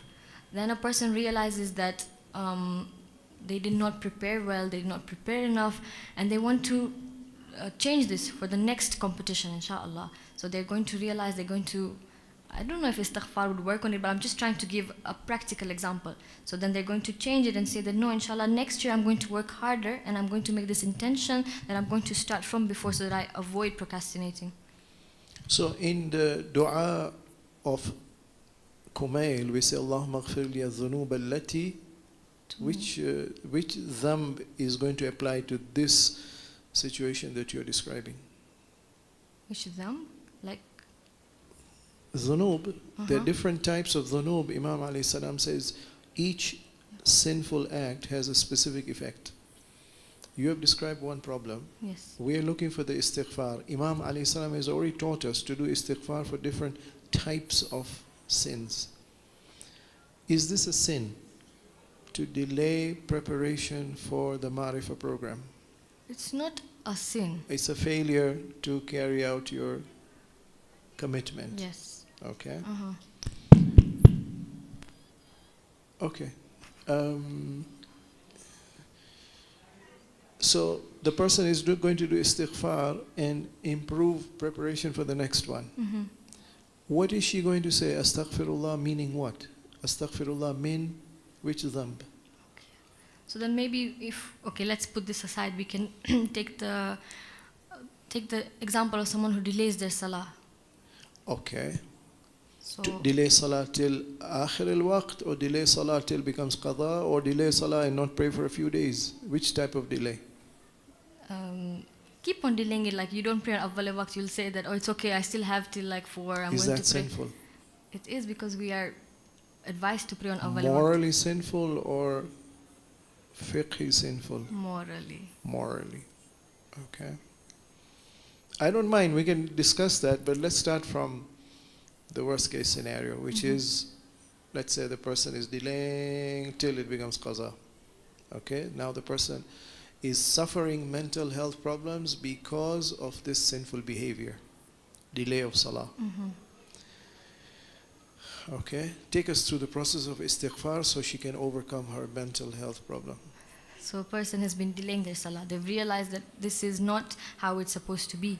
And they want to change themselves. They have that sincere intention and niyyah that I've been delaying my salah all this time, but now I want to make a change in myself. So they would do that. I don't know if this is going to go like way beyond, but tawbatun nasuha. So like, Yeah, so sincere she sits on the repentance. musalla, Uh-huh. the namaz is become qaza, and now she's sitting on the musalla and sincerely she's saying astaghfirullah 10 times, for example. Is that going to change her? No, she'll Oh, have to so- take action. Okay, but something is missing, and that is what action? I mean, what led to the first problem that she was delaying? Where she was way too engrossed in the dunya. Aha. So now she says istighfar 100 times, but she's back to her dunya. Will that help her? No, of course not. So istighfar requires identifying the Dunya. The akhirah? The higher purpose? that's the solution. Okay. Istighfar depends on first identifying the Problem? problem, which is, let's say, delay in salah, and then beyond the problem to identify the The reason. yes. So sincere istighfar will mean I need to identify what was causing the delay in my salah. Now this is a whole discussion. We can have several reasons why a person is delaying salah, and the result is they are suffering mental health problems. Okay, I've understood my problem. I've understood the cause of my problem. I sincerely pray to God to forgive me, and I also promise to God that. I won't go back to it. So coming back to the cause that you mentioned, they're engrossed in the dunya. What action they need to change for this engrossment? Change their perspective. Okay. So go from a dunyavi perspective to a ma'navi, or like a dini perspective. Okay. Do you have an ayah in the Quran that compares and contrasts these two perspectives and the effect? No. It's very important. Delaying salah is one effect of it. It may have other effects also.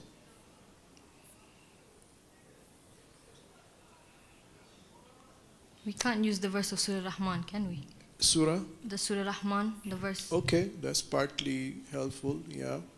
So you recognize that life is temporary and we Yes. should not strive to just serve the dunya. You next mention that they should remember the aim of creation, which is to worship.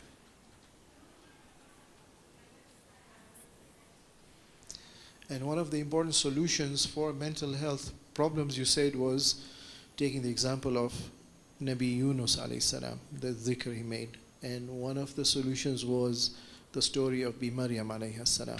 So Bi Maryam got physical relief through that Palm tree. stream flowing and the palm tree.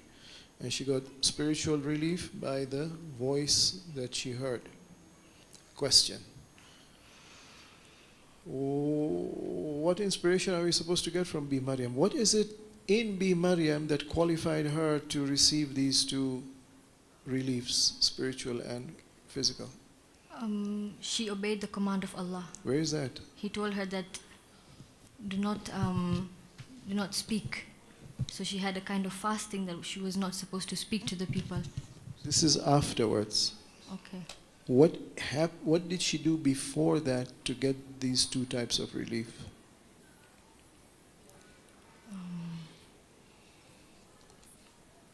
She called out to Allah subhanahu wa ta'ala for help. Sorry, I would prefer if you give us Quranic evidence, not your own suppositions. You could be right, but give us the Quranic reference, please. Was it the verse 23 that I had mentioned? Then the pains of labor drove her to the trunk of a palm tree. She cried, "Alas, I wish I had died before this," and was a long thing forgotten. So she was And in then- stress. Yes. So Allah doesn't tell us what did she do in her stress. Because then the next verse says that, so a voice reassured her from below her, "Do not grieve, your Lord has provided a stream at your feet." So So a person, but you in your presentation you said, oh, but you should not complain, you should do zikr. So she's complaining. And yet Allah is helping her. So complaining means you'll bring the help of Allah? What is it in her that qualified her to be helped by God?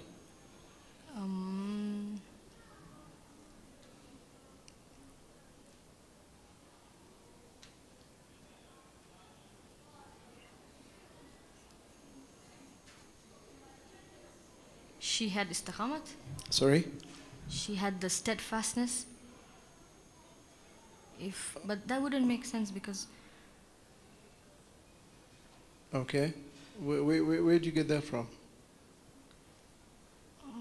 so when it says that, so a voice reassured her, so she was getting that reassurance, so that helped her my to ground question, herself. Agreed. So the story is that she was in trouble. She got relief. You are telling me that she's the inspiration. But what did she do in her trouble to get that relief? This is what I want to know. She left the qawm that she was in, so Oh, so if I have trouble in a family, I leave the family and go to the desert and look for a palm tree. she obeyed the command of Allah subhanahu wa ta'ala. No, I would like you to tell me from the Quran. I can check. Oh yeah, you can check. Okay. If I give you the link, then we will deduct. Put Okay. you in stress then. Then let's see what zikr you do.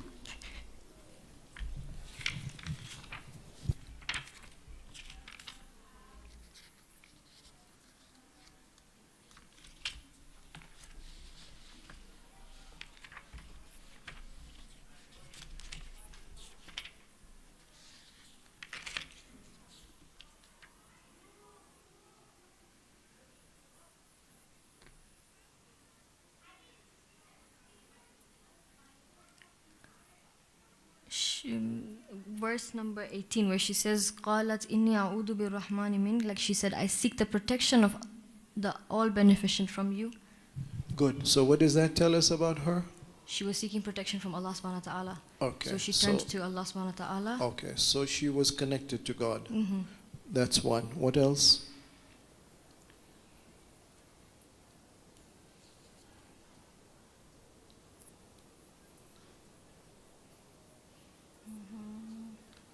That was the first one. And then she put her trust in Allah. So she had tawakkul. So once she understood, Where did you get that from? when she says here, when Allah subhanahu wa ta'ala says, He said, so it shall be, your Lord says, it's simple for me, and so that we may make him a sign for mankind and a mercy from us. And then verse number 22 says, it's all about her son, the gift Allah gives her. okay. What we're looking for is what qualified her to be blessed, to be chosen, to be visited by that God's special messenger. We are running short of time. Can I give you the ayah? Mm-hmm. And then, sorry, we will. Okay. Surah Mubarakah Ali Imran, which is another surah which talks about Bi Maryam alayha salam. Chapter 3, verse number 42 and 43.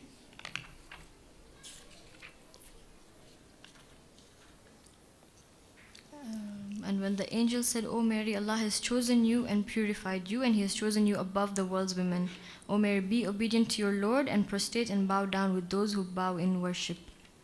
So what's the secret of Bi Maryam being chosen, and then later on she is blessed with the visitation of the Holy Messenger, and she's gifted with a child, a prophet?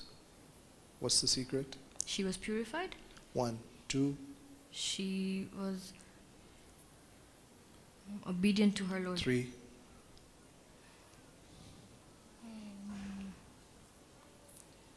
I can't see another one. Sorry? So there's those two. And Why are you stopping? Continue with the ayah.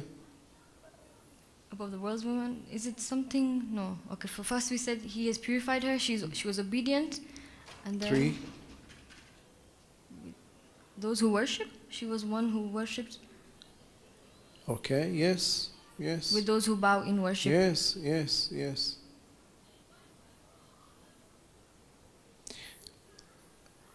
So, if I am going to be inspired by Bi Maryam to deal with my mental health struggle, these are the 4 things I could do. There are more, Yes, definitely. depending on other verses of the Quran. What is the most important one for women in the story of Bi Maryam, which is not mentioned here but is mentioned elsewhere? Here is mentioned as just a broad reference, but specifically in other. To be purified? Yes, for a woman. To be purified, to be modest. Yes. So, 5 factors. Obedient, Obedient, purified. purified, Worship. purity, chastity, ruku and sujood. Question. How do these 5 factors bring about mental health stress relief?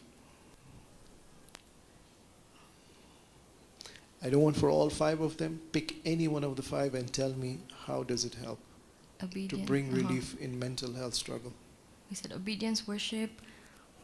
So maybe if we could take something like obedience. Yes. If you would understand that Allah subhanahu wa ta'ala is your Lord and you have to be obedient to Him, listen Yes. to His commands, what Allah subhanahu wa ta'ala Yes. has commanded us to do. Yes. If we follow the Siratul Mustaqim, Yeah. it's all there for us in the Ahadith, in the Quran. So why should we go on to another path that will give us more stress and create more problems for us? So if we tread on this path and do our best to maintain on the Siratul Mustaqim, then inshallah we will be. Good. Alhamdulillah. Thanks very much. Jazakumullah. I'm done? Sorry? No, we can continue, but It was very the Munkar Nakir are sitting here. Uh-oh. Okay, thank you so The much. time is up, right? Yeah. Long time back. Sorry.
Excuse me.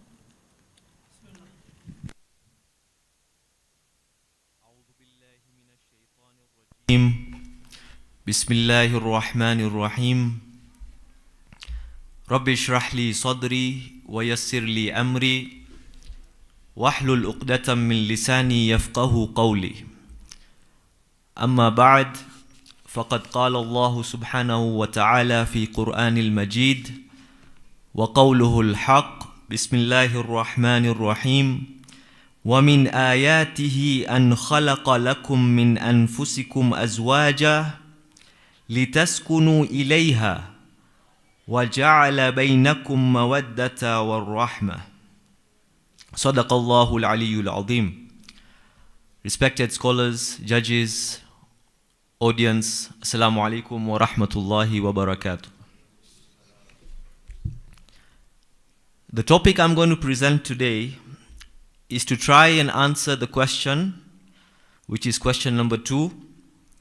What guidance does the Quran offer for addressing challenges in marital relationships? To understand the answer, we must first look at the core keywords. So the first keyword that I would like to explain is nikah. Now nikah, lexically it means union.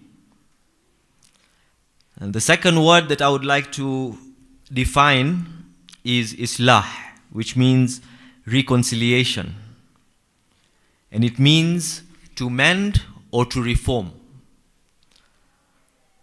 And finally, the third word that I would like to define is sabr or patience. And this is the act of restraining oneself and enduring hardships with perseverance. So let me now begin, and I will try my best to answer the question. And for the benefit of everybody, including myself, I will repeat the question. What guidance does the Quran offer for addressing challenges in marital relationships? The verse that I recited in my introduction clearly defines the goal of marriage. Bismillahir Rahmanir Rahim. وَمِنْ آيَاتِهِ أَنْ خَلَقَ لَكُم مِّنْ أَنفُسِكُمْ أَزْوَاجًا لِتَسْكُنُوا إِلَيْهَا وَجَعَلَ بَيْنَكُمْ مَوَدَّةَ وَالرَّحْمَةَ. And among his signs, whose signs? The signs of Allah subhanahu wa ta'ala, is that he created for you spouses from amongst yourselves, so that you may find tranquility in them, so that you may find peace in them. And he placed between you mawaddah, affection, wa rahmah, and mercy. So the vision of Allah subhanahu wa ta'ala in the institution of nikah or marriage is very clear. He wants us to have affection, mawaddah, and mercy, rahmah. Therefore, we see that marriage is not a competition, it is a partnership. As we all know, or at least most of us know, the young ones maybe not yet, is that in real life scenario, challenges always exist. In East Africa and across the globe, couples face several challenges, including financial stresses and emotional distance. So how do we handle these stresses and how do we resolve these disputes? The Quran, the Holy Quran, offers a beautiful metaphor in Surah Al-Baqarah, verse number 2, ayah number 187. It says, Bismillahir Rahmanir Rahim, Hunna libasun lakum wa antum libasun lahunna.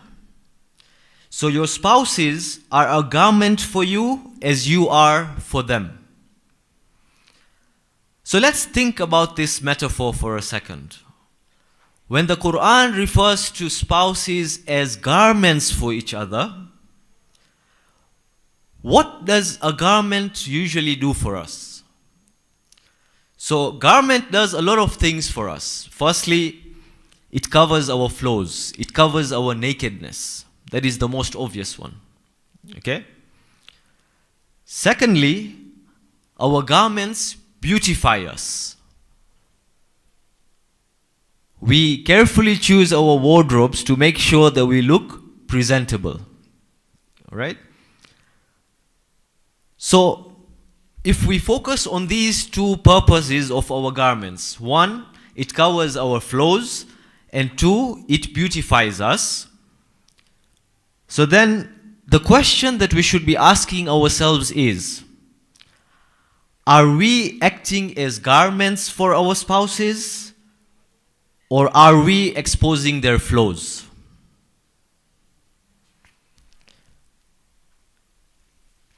As we ponder over that,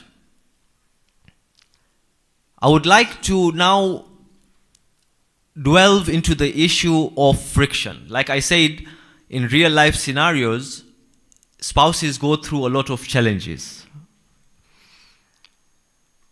So when these friction arises, how do we resolve them? And the beauty of the Quran, it provides us with practical steps in resolving these challenges. So when friction arises, the first step is private reconciliation. So the husband and the wife should try and reconcile between themselves without involving any outsiders. One of the key points to keep in mind when trying to resolve issues between the husband and wife is highlighted in Surah An-Nisa, Surah number 4, verse number 19. Bismillahir Rahmanir Rahim. وَعَاشِرُوهُنَّ بِالْمَعْرُوفِ. Live with them in kindness. This verse reminds us that even if we dislike a certain trait about our spouse, we should deal with them in kindness. We might find that we might hate something about our spouse, but it is that very thing that Allah subhanahu wa ta'ala will turn into a benefit for us. You never know. Let's look at some examples from the life of the Ahlul Bayt alayhimus salam. So if we look at Rasulullah Muhammad sallallahu alayhi wa alihi wa sallam and Bibi Khadija salawatullahi alayha, we see that Lady Khadija dedicated her entire wealth for the mission of Rasulullah. We hear often in the majlis the sacrifices that Lady Khadija made, to an extent that when the Holy Prophet used to go up the mountain for meditation, she would personally cook the food, go up the mountain with that food, make sure that Rasulullah has eaten, and then come back. Subhanallah. And this is a wealthy lady. Let's keep that in mind. She can easily afford to hire somebody to do this. Another example is the relationship between Imam Ali alayhi salam and Lady Fatima. This is one relationship which always leaves me in awe no matter how much I read about it.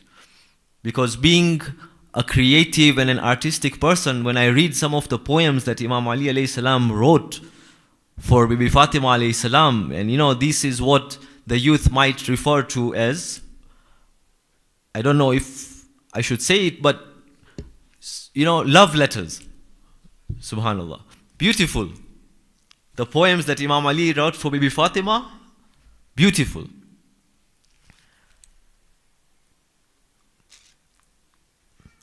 So these are just two small examples that I gave, and these are not just stories. These are blueprints for mahabba, affection. So now, coming back to the point of reconciliation when we are having challenges. So the first step, as I said, was to try and resolve privately with each other. Now, what if that doesn't work? Then the second step is to involve a third party, possibly from each other's families. Okay? So we see in Surah An-Nisa again, Surah number 4, verse number 35. Bismillahir Rahmanir Rahim. فَابْعَثُوا حَكَمًا مِّنْ أَهْلِهِ وَحَكَمًا مِّنْ أَهْلِهَا إِن يُرِيدَ إِصْلَاحًا يُوَفَّقِ اللَّهُ بَيْنَهُمَا. It means that if you fear a breach between them, appoint an arbitrator, a mediator from his family and from her family. And if they truly desire reconciliation, then Allah subhanahu wa ta'ala will cause it between them. So the question is that when we face challenges with our spouses and we fail to reconcile within ourselves, do we involve the elders in our family? Or do we just keep it a hush and just pray for the problem to disappear? Because I promise you that is not going to happen. The problem is not going to disappear on its own. Now, one key aspect of this verse is where Allah subhanahu wa ta'ala says that if they desire reconciliation, so it's all about niyyah. If they truly, their intention is to reconcile, then Allah subhanahu wa ta'ala will find a way for them to reconcile. So the goal here is to mend the bond, not to assign blame. You know, many a times we like to involve our elders with the intention of munjo wangnai I hete kareti ne I hete kareto. You know, but if the true intention is to gain that reconciliation, then Allah subhanahu wa ta'ala will find that way for us, inshaAllah. Now sometimes, unfortunately, despite all these efforts, the bond cannot be mended. So in that case, what provision does Allah subhanahu wa ta'ala provide for us in the Quran? We see that in Islam, being the most practical religion today, we see that the option of divorce does exist. Now when we compare to other religions, for example in Judaism, divorce is recommended. And then in Christianity, divorce is haram. But in Islam, there is the moderate path in the middle whereby divorce, despite being highly unrecommended, is still available as an option. And in what way should we make this divorce available? Allah subhanahu wa ta'ala says in Surah Al-Baqarah, Surah number 2, verse number 229, Bismillahir Rahmanir Rahim. فَإِمْسَاكُمْ بِمَعْرُوفٍ أَوْ تَسْرِيحٌ بِإِحْسَانٍ. Either retain them in kindness or release them with good treatment. So once again, there is no room for cruelty. Even in the case of divorce, kindness, mercy must exist in that scenario as well. Remember that both of you at one point probably saw something in each other that you liked. And although it did not work out, it does not remove all the goodness that both of you saw in each other. So even in case of divorce, the kindness must remain. The mercy must remain. Insha'Allah. So the question is that, are we practicing sabr during the hard times? Are we managing our private relationships with the mindfulness that Allah subhanahu wa ta'ala is asking us to do so with? Ladies and gentlemen, marriage is a spiritual journey. It requires emotional intelligence and a balance of rights and responsibilities. It is about daily conduct, communication, and respect. In conclusion, I will leave you with, well, I won't be leaving you because the grilling I'm sure is about to start. But in conclusion, I will quote a hadith of Rasulullah sallallahu alayhi wa sallam, ala Muhammad wa ali Muhammad, who says, أكمل المؤمنين إيمانا أحسنهم خلقا وخياركم خياركم للنساء. The most complete persons in faith are those who have the best manners, and the good amongst you are those who are good with their wives. This is from Biharul Anwar, volume 71, page 389. وآخر الدعوانا أن الحمد لله رب العالمين.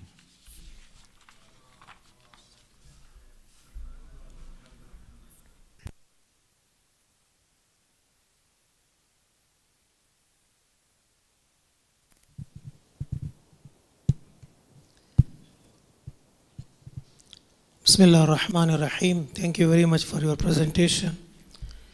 But you end up your presentation by the word grilling. We are not accepting that word. Inshallah, discussion is going to be start. Inshallah, we are ready to learn from you because you are Dula now. You are sitting on the stage.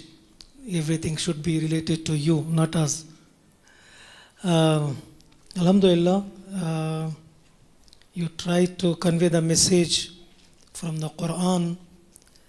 I will start asking some related questions to the ayat that you have mentioned. Number one, the ayat you have mentioned related to the marriage is وَمِنْ آيَاتِهِ, the ayat of mawaddat and rahma. What is the meaning of min ayatihi and what is the role of science in our life? Why Allah has mentioned min, I have not commanded Allah that go and marry, I am commanding you. But Allah has mentioned min ayatihi, the role of science in our life. Bismillah ar-Rahman ar-Rahim. So, literally, wa min ayatihi would mean from his signs. So, by signs, it means what we can see from the faculties of our senses all around us. So, Allah subhanahu wa ta'ala has provided signs all around us, whether it be from what we can see, from what we can hear, from what we can smell, from what we can sense, from what we can understand. So you rightfully said that marriage is not a command, it's not wajib per se, although it is highly recommended. As we know, before any nikah, one of the aspects that is mentioned in the khutbah is the saying of Rasulullah, where he says, "An-nikahu min sunnati, faman raghiba an sunnati falaysa minni." So there are a lot of signs, and in a lot of places in the Quran we see Allah subhanahu wa ta'ala questioning, "Afala tatadabbarun, afala tatafakkarun." Do you not think about it? Do you not ponder over it? And the fact that Allah subhanahu wa ta'ala has created the need in a human being, the need for affection, the need for love, the need for companionship, we all crave for that. And therefore, in this ayah, Allah subhanahu wa ta'ala is referring to the creation of the spouse as a sign.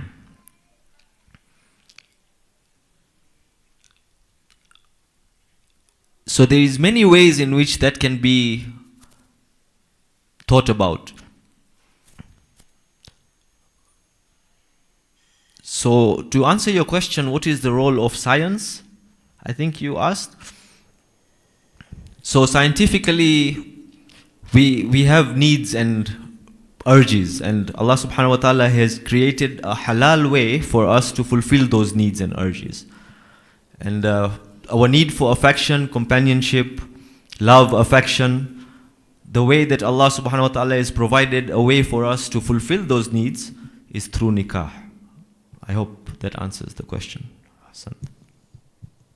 We can't say yes or no. We just listen to you, inshallah. In this ayat, Allah has given one of the gift of marriage is the mawadda. Mawadda means love and affection. Normally we heard in this world, love is first, then the marriage. But Allah has mentioned marriage is first, then the love. What do you understand from this ayat? बोलते हैं ना लोग पहले प्यार होने दो यार बाद शादी करेंगे अल्लाह करे शादी करो प्यार हम देते हैं. Thank you. I think that's a very interesting question, and it took me a while to personally understand this concept because, you know, as young people growing up, we normally confuse two things. You see, there is lust and there is love. And you know, when we say love at first sight, that is normally not love. Normally that is lust. Let's be honest. Okay? So, love is more than just physical attraction. Love is when you are able to understand and relate to somebody. And that only comes really when you live with somebody, you support each other through the hard times, when you are there for each other when needed. That is when the love really develops. And then, you know, when you are away from that person for a while and you start missing them, and that is when you really realize what love is. So, to answer your question, I mean, it's possible. There are people who fall in love and then get married and they're successful in their marriage. Alhamdulillah. But most of the time, love comes when you spend time with each other and know each other and understand each other. Hasan. Is there any difference between love and mawadda?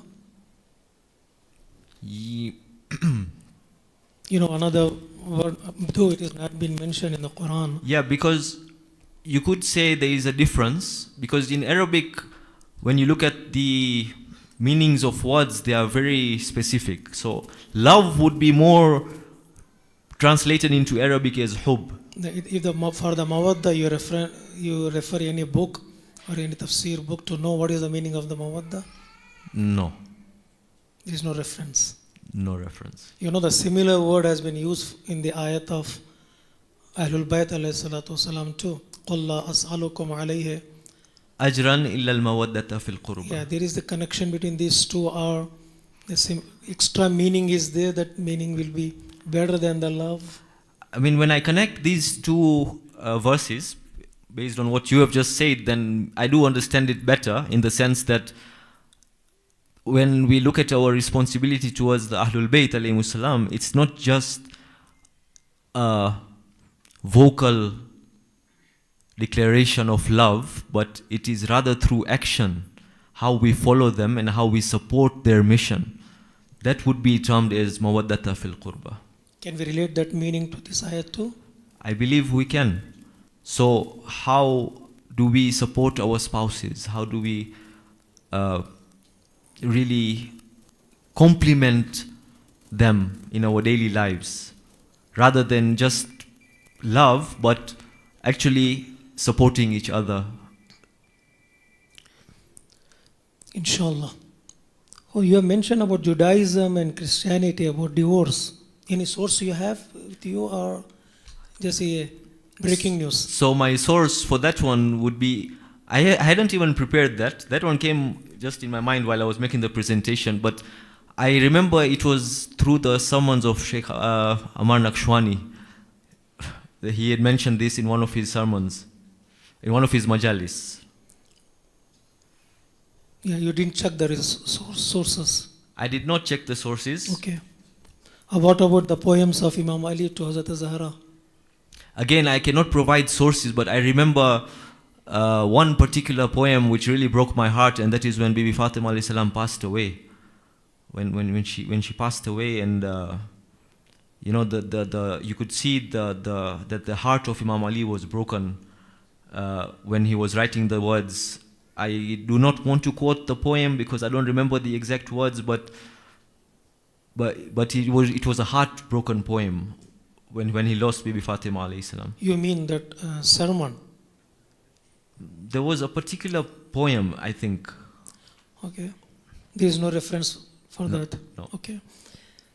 Because this is the Quranic session, we ask for the reference from the Quran. Yes. But you have mentioned in your presentation If I remember a few of the words, it was about how the fragrance of a flower, remains behind even after being plucked or something like that.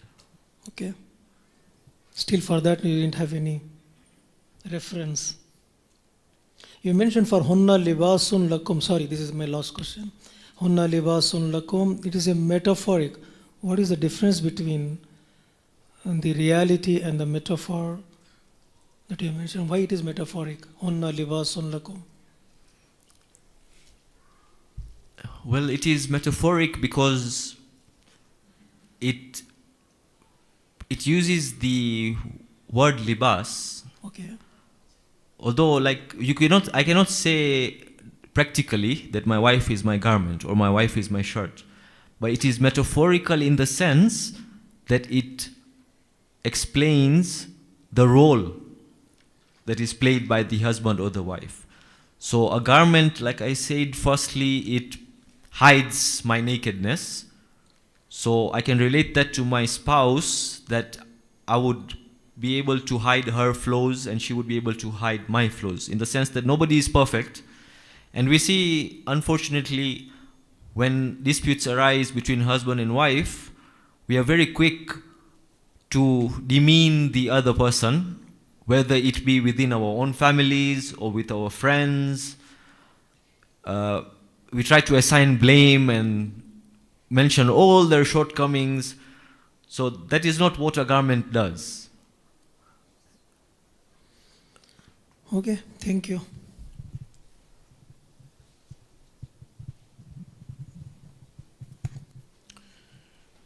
Santum, for the Quran-based presentation, so you mentioned about the importance of nikah based on Surah Rum, Ayah 21, and then you mentioned about libas to describe the relationship between the spouses, and then you went into the 3 steps to be taken for reconciliation. God forbid if some conflict arises, private to family, and finally separation.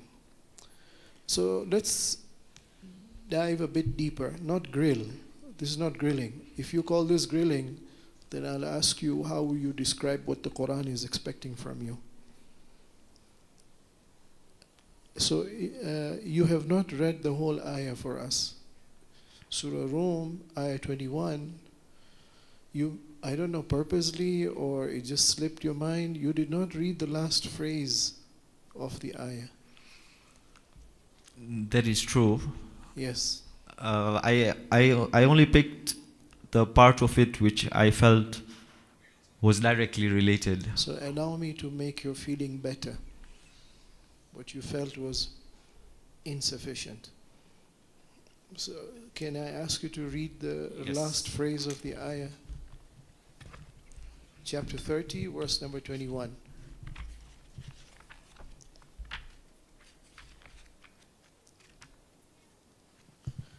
Should we give you the page number? Or you'll manage to... I'm nearly there.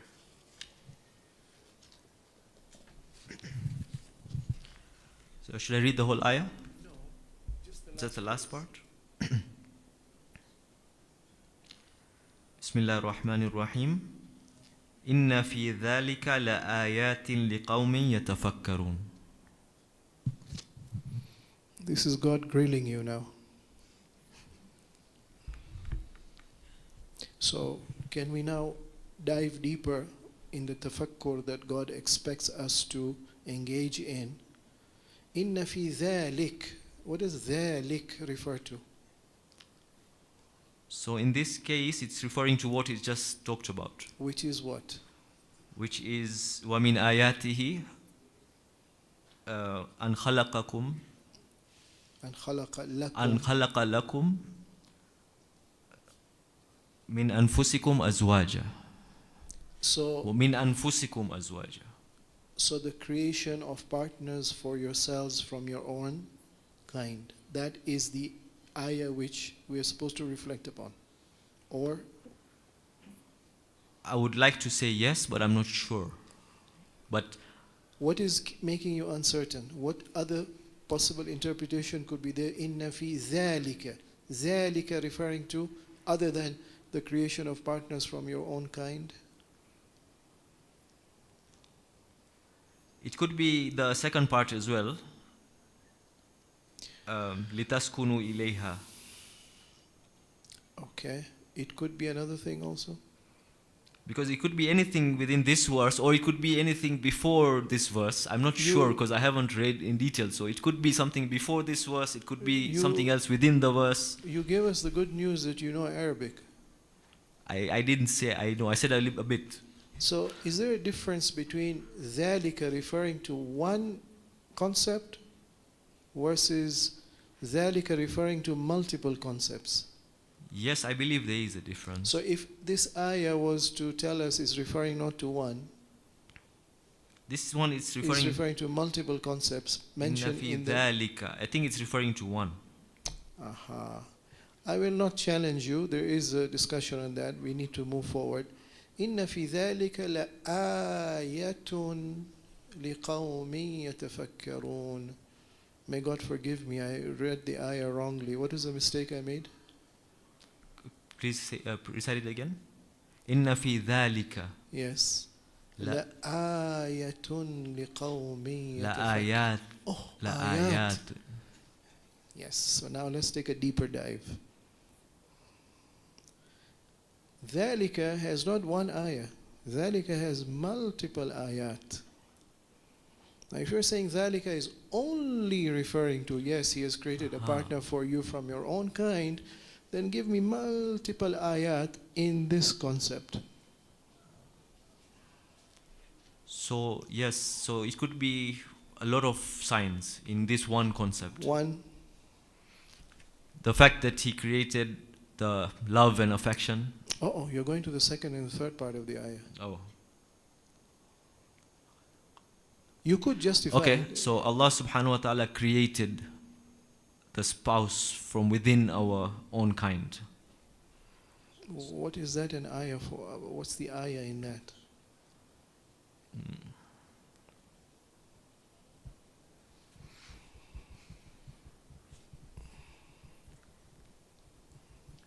Can I prompt you? Yes, please. You are into AI, aren't you? Yes. You are into creation and social media also, aren't you? Yep. You would create avatars also. Yes. So could you have a spouse from the avatar world? Oh yeah, it's definitely, today anything is possible. But what does this ayah say? Min anfusikum. So is the avatar min anfusikum? No. Why not? Because first of all, it's not a real, I would say a real creature. It's a fictional character. Sorry, I disagree with you because the effects that I mentioned of sukoon and mawadda and rahma, I could possibly design the avatar with features that can mimic all these. Maybe in the future, but at the moment, no. I think you're not aware of all the I'm not talking about you now. I'm talking about Yes. the best of minds with the best of resources already being applied and creating. All they need to do is study psychology, identify what are the basic human needs, and then make an artificial avatar respond to that needs. Unfortunately, Sheikh, it is going in that direction because they're creating So robots then, now. So then, where is the ayah? Well, I would say that every person is unique. For me personally, Yeah. just knowing that this is artificial, in the sense that someone programmed it to like me or to Yes. love me, Yes. it wouldn't give me the same satisfaction as it would if somebody unconditionally loves Yes, me. but you're hungry. Unfortunately, the food being served isn't satisfying your hunger. You have gone through the 3 steps of trying to resolve your conflict privately. It doesn't seem to work, God forbid. You have tried to refer to the ahl. Unfortunately, it's not working. Before you go to divorce, because you said in Islam it's the highly unrecommended act, you said, no, I can't get food at home, let me go to a restaurant. No, not a restaurant, let me go to this avatar. So the question being, where is the sign in that? Where is the sign?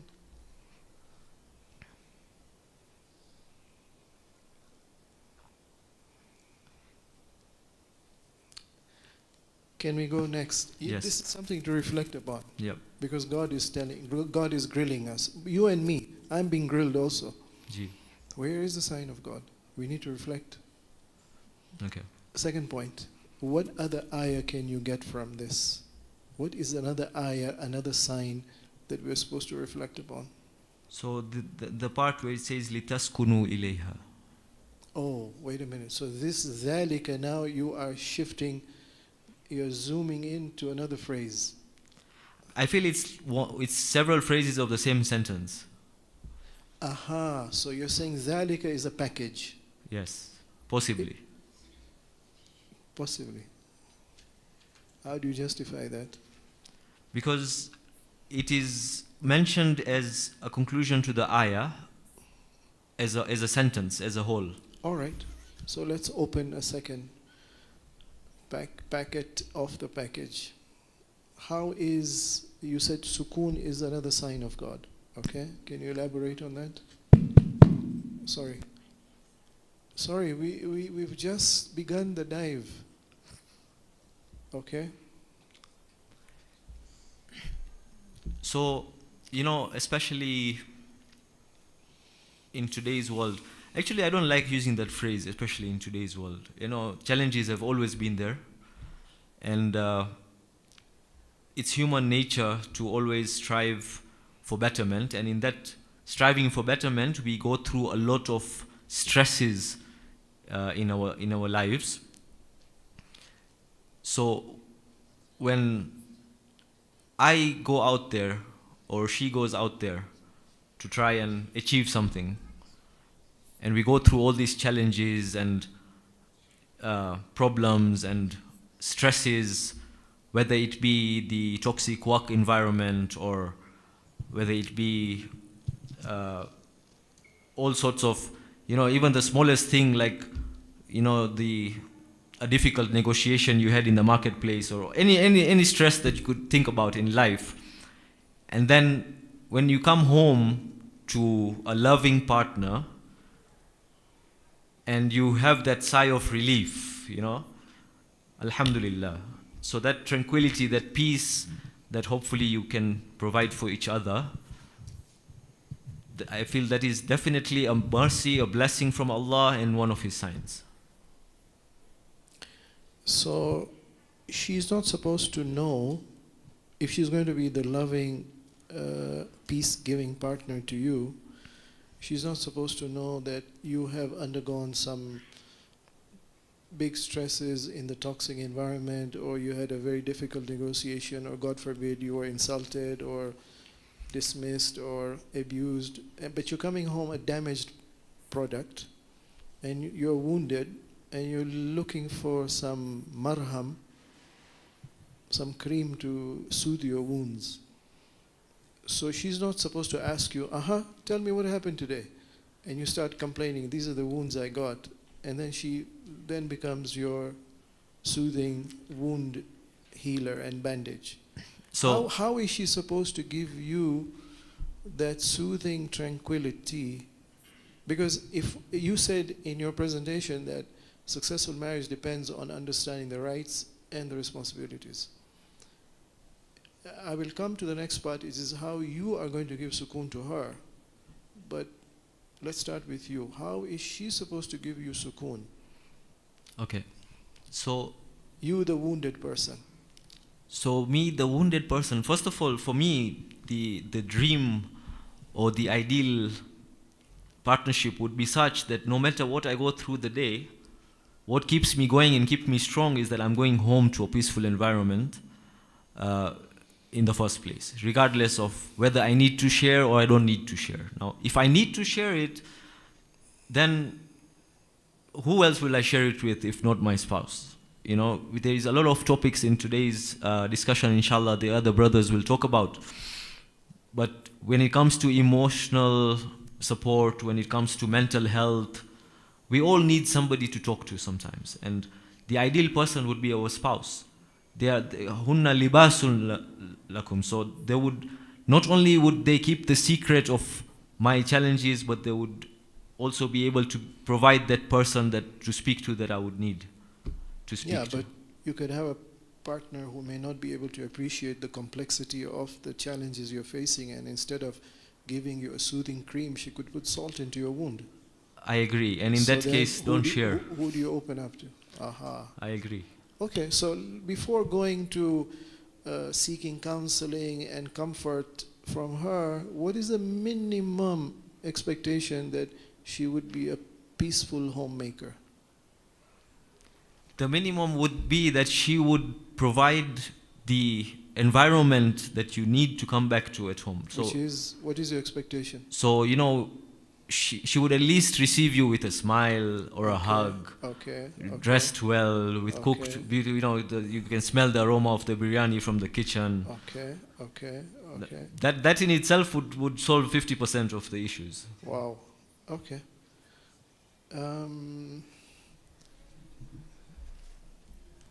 Are you also supposed to provide sukoon to her?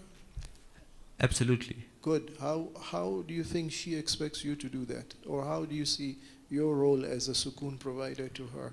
So just as I would expect her to beautify herself for me, Yes. I should also beautify myself for her. But you've just come out from outside, you're dusty and you're tired and you're sweaty and... Yes, but you know, dusty and sweaty can be attractive sometimes. Oh. Okay. That's interesting psychology. So, but yeah, you know, just exercising, keeping yourself healthy, Okay. dressing well, Okay. being confident. And this is all physical. Relationships are not physical. No, alone. absolutely. So apart from that, there is the conversational element. So what are you supposed to say to her to give her sukoon? The first thing is that if she has prepared herself well for you, is to Yes. compliment her maybe. Aha. I think, compliment her, praise her, Okay. make her feel special. Make her feel special. Okay. Good. Next. What is the sign God wants us to reflect upon? From the same verse? Yes. Unless you have other verses. No. Okay. إن في ذلك لآيات للعالمين. Huh? Sorry. It was verse number 31, right? 21. 21, sorry. So what's the question? So the ayah ended by saying that surely in that there are signs for People who reflection, reflect. people who reflect. And you said, no, it is not only one issue being referred to, but everything together as a package. So in the package, we have already unpacked the issue of God creating a spouse for us, not as an avatar, but from our own flesh and blood. Number two, that we should mutually and reciprocally give sukoon to each other. Number three. Number 3 was وَجَعَلَ بَيْنَكُمْ مَوَدَّةً وَرَحْمَةً. Right. How is mawadda a sign of God in marriage? Maulana Sahib asked you, how do you distinguish between mahabba and mawadda? So, And you said that mawadda is love in action. yes. So give me examples. What is love in action? Okay, so love in action would be now, you know, now that we know each other, for example, we know each other better and we know our shortcomings. Right. So do we now start to use those shortcomings against each other, or do we support each other regardless? Do we help each other improve? Do we set mutual goals? Do we motivate each other to improve our lives, be it in this dunya or the akhirah? How do we complement each other towards progress. For me, that would be very important. That's love in action. Yes. Okay. And then also, it could be challenges. Like sometimes I see a lot of challenges between couples and their in-laws, for example. Okay. So you have situations where the wife does not get along with her in-laws, or most of the time, or the husband does not get along with her in-laws. Or there would be a scenario of, double standards. I expect some kind of respect for my parents, but I don't provide the same to your parents. So how do we resolve those issues? Or how do we practically love each other's parents? Let me just put it that way. So if I can open up this discussion about libas, you said one of the primary functions of the libas is to cover the faults. And so let's say there is a fault, God forbid. One spouse respects both parents, their own parents and the in-laws. The other spouse only respects their own parents, but doesn't respect the in-laws. That's a fault. How is you as a spouse going to cover up that fault? It would be very important not to mention to your parents now, first of all. Good. Number two. Number two, to try and, convince her otherwise, or Number him three, otherwise. she's got a lot of baggage. I'm sorry, I'm referring she, but it could be the other way around. Yes. There's a baggage, there's psychologically some childhood problems, there's trauma, there is personality biases. There's some reason why there is no acceptance of the in-laws. What are you going to do? This is a fault. You have identified. You have tried to discuss. You have tried to change, but it's not happening. The fault is there. What are you going to do now? What I can say is that the primary marriage is between the two individuals. Okay. It's not like those Indian serials, where one family is marrying another family. Okay. So if possible, I would say, first of all, live separately. It's not a must to live as an extended family. So you go and stay with your parents, she goes with her parents. No, you and her go and live on your own. Okay, right. Okay. We're getting to the exciting part now. Sorry. 31 minutes. Hey, there's a lot of reflection to be done.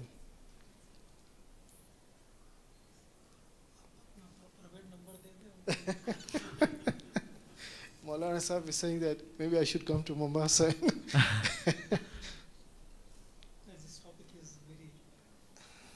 Now, all the topics, I'm sure 30 minutes is not enough, but it's for my benefit, because it might reach a point where I can't answer any questions, so it's good, it's 30 minutes.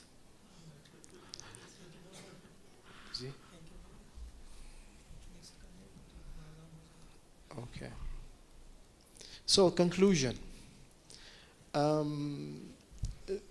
Surely so I just want to conclude by this one ayah, because you referred to it, and that is the libas is supposed to cover the faults. In a scenario where you can't change the faults, there's another ayah that you quoted in Surah Mubarak Nisa, ayah number 19, which said that, but you should live with them in kindness. Would that explain now the next step you need to take, which is that you have tried to change the person's fault, but it's not changeable, or it's taking too much time, but you cover that fault with kindness. But then you said you never know. There's some benefit in there. What is the benefit of not being able to change the other person, having to live with a difficult personality, yet you don't want to go to the step of divorce? So I was referring to something a bit different. I'll give you a practical example. Okay. Sometimes you could not, maybe you don't like their sense of dressing. Maybe you're more attracted towards a modern sense of dressing. Okay. Or a more revealing sense of dressing. People have different preferences in their spouses. So that could be her modesty, even in front of you, might actually be a benefit, in the sense that you don't realize it, but that is what is keeping her loyal to you, or that is what is actually keeping others' eyes away from her, or That's when some- she goes out. But when Yeah. she's in with you, you know, sometimes it's just the style of a person. It's different from what you prefer. so you just bear and tolerate and endure this It's tough to say, Sheikh. lifestyle which is against your preference. It's tough to say. It's very tough to say. So may I bring your attention to one point that you have misrepresented and misinterpreted this ayah? I'm sorry to say. Can you open chapter 4, verse number 19, the last part of the ayah? This was just one example from my own understanding. It is not from any No, tafsir. but you did quote the ayah, so Yeah, I'm yeah, just yeah. saying that what you, in your presentation, you misquoted it. Chapter 4, verse number 19.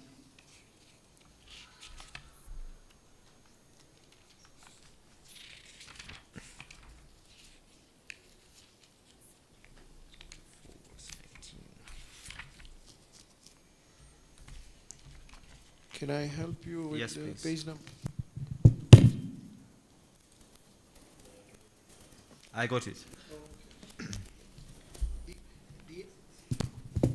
The ayah is long, just عاشروهن بالمعروف onwards.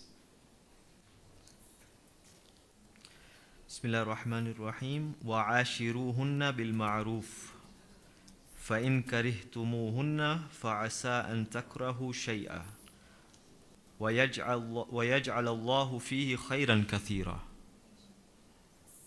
Okay. What does that mean? Consort with them in an honorable manner, Yes. and should you dislike them, maybe you dislike something while Allah invests in it with an abundant good. So you told us that you never know, there's some good in it.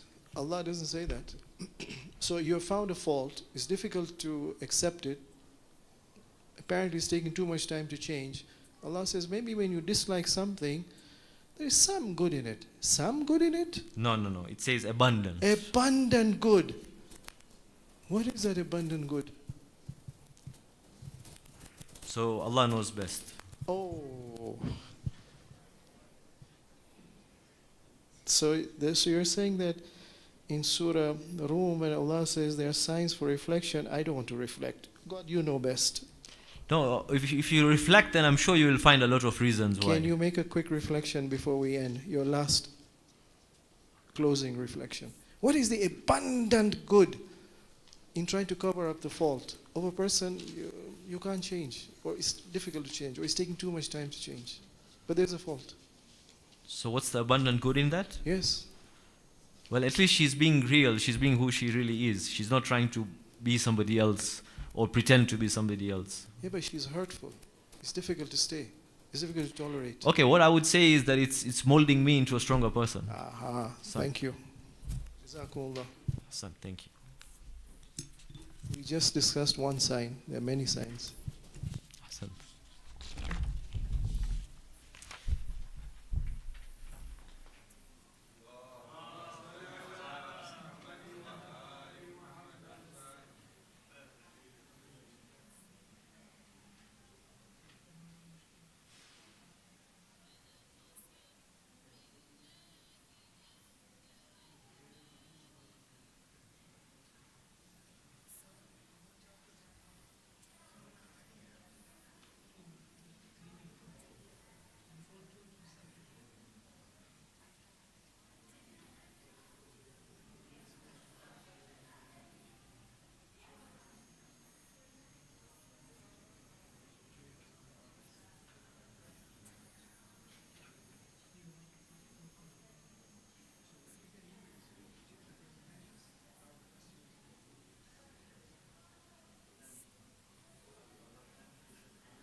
the timing and the taps?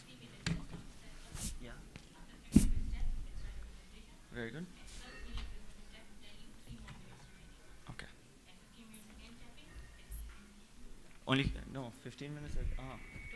Question answer afterwards. Perfect. Very nice. So, okay. So,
yeah.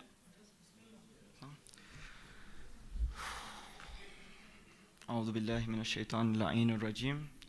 بسم الله الرحمن الرحيم. ربي اشرح لي صدري ويسر لي أمري واحلل عقدة من لساني يفقهوا قولي. السلام عليكم ورحمة الله وبركاته. The topic that I will be discussing is, what does the Quran talk about honoring aging parents? So in today's discussion, we'll be looking at, does the Quran talk about aging parents? Does it mention the importance of parents? What is the responsibility of a child towards their parents? And why is it important to take care of your parents? What are the effects when people are not taking care of their parents? The first ayah that I will be looking into is in Suratul Isra, ayah number 23 onwards. أعوذ بالله من الشيطان الرجيم. بسم الله الرحمن الرحيم. وَقَضَى رَبُّكَ أَلَّا تَعْبُدُوا إِلَّا إِيَّاهُ وَبِالْوَالِدَيْنِ إِحْسَانًا إِمَّا يَبْلُغَنَّ. Sorry, is there another Quran? This one's a bit off.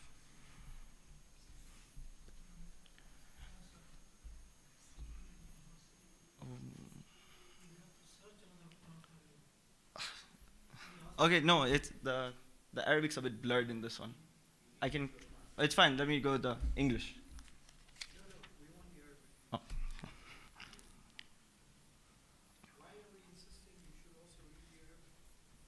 Because probably the vocab, the certain letters and words are very important. Yeah.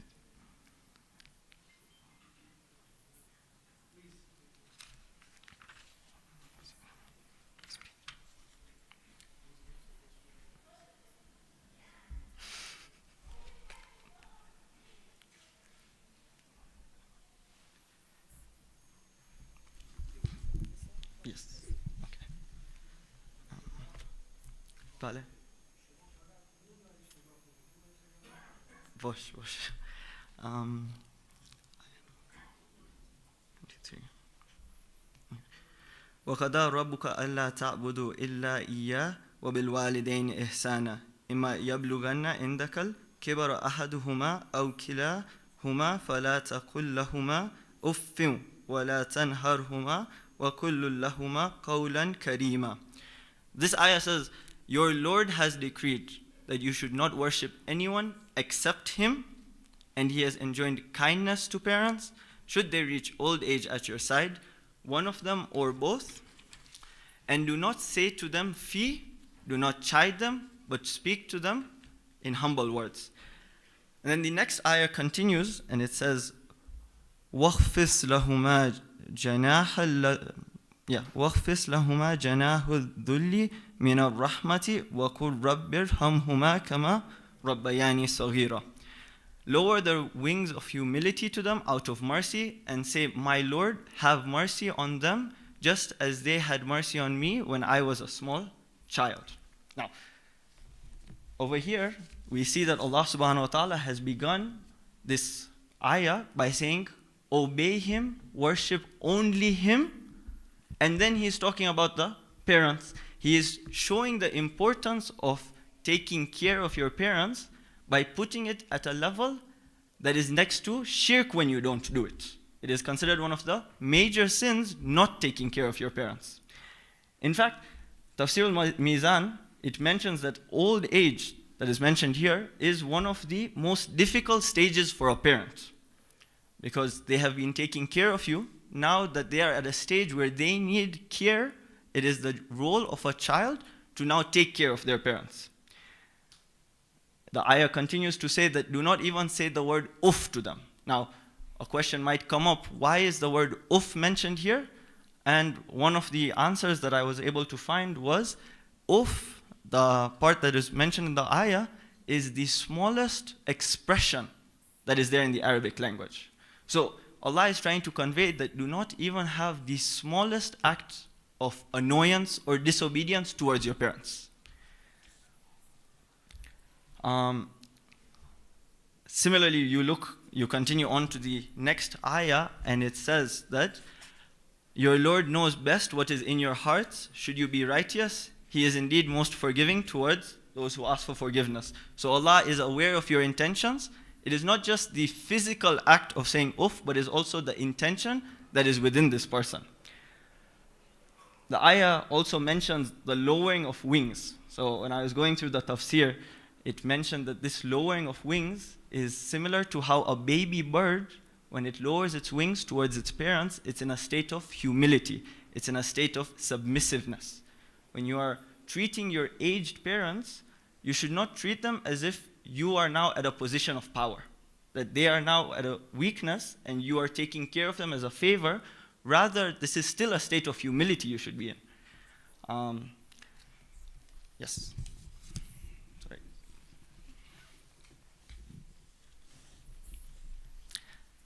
The next ayah that I will look into is Surah number 6, ayah number 151. أعوذ بالله من الشيطان الرجيم بسم الله الرحمن الرحيم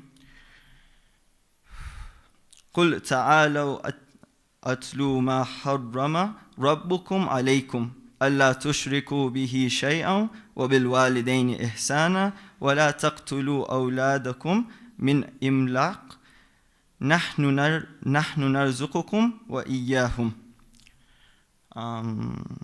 And the ayah continues, but the main part is here. Say, come, I will recount what your Lord has forbidden you from.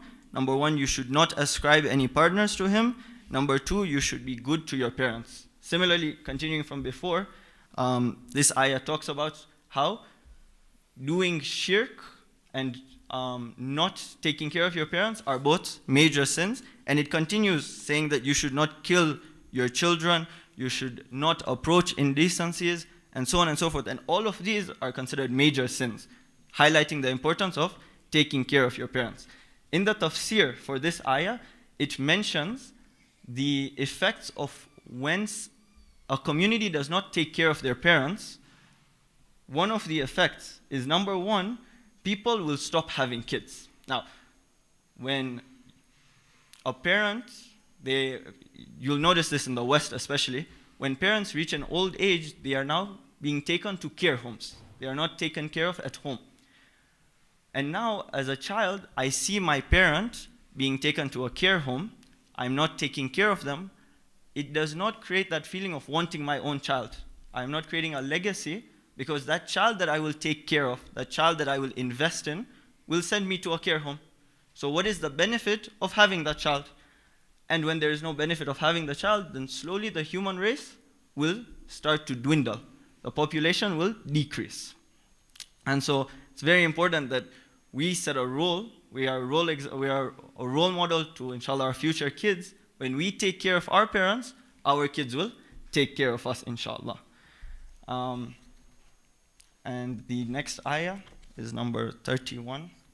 Surah number 31, ayah 14 to 50.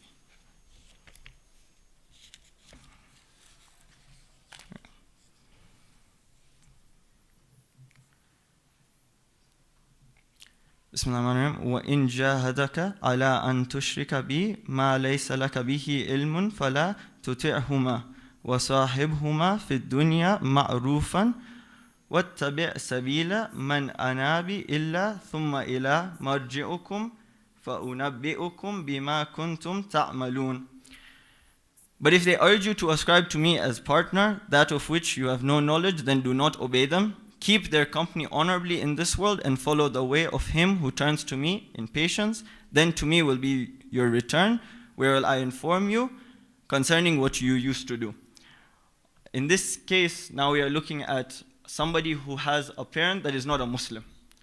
Do we still take care of them in the same way that you should take care of a Muslim parent? Allah subhanahu wa ta'ala says that you should treat them with honor, but do not do that which is haram.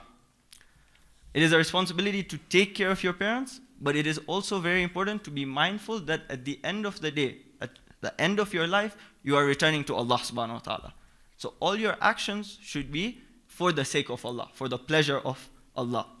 And one key note of this ayah is it says that obey them in fid dunya.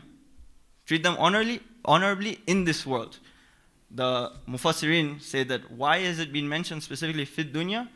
One of the reasons is you should be only listening to a parent who is, let's say, a kafir or a mushrik, that you should only listen to them in worldly affairs, not in religious affairs, number one. Number two, the amount of time in the dunya is very short compared to the akhirah.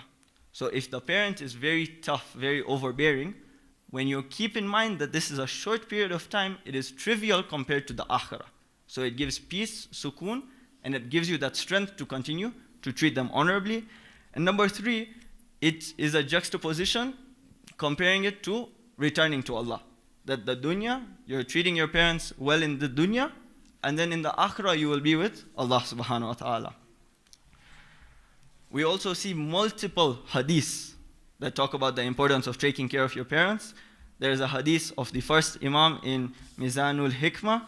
Goodness to parents is the greatest wajib act.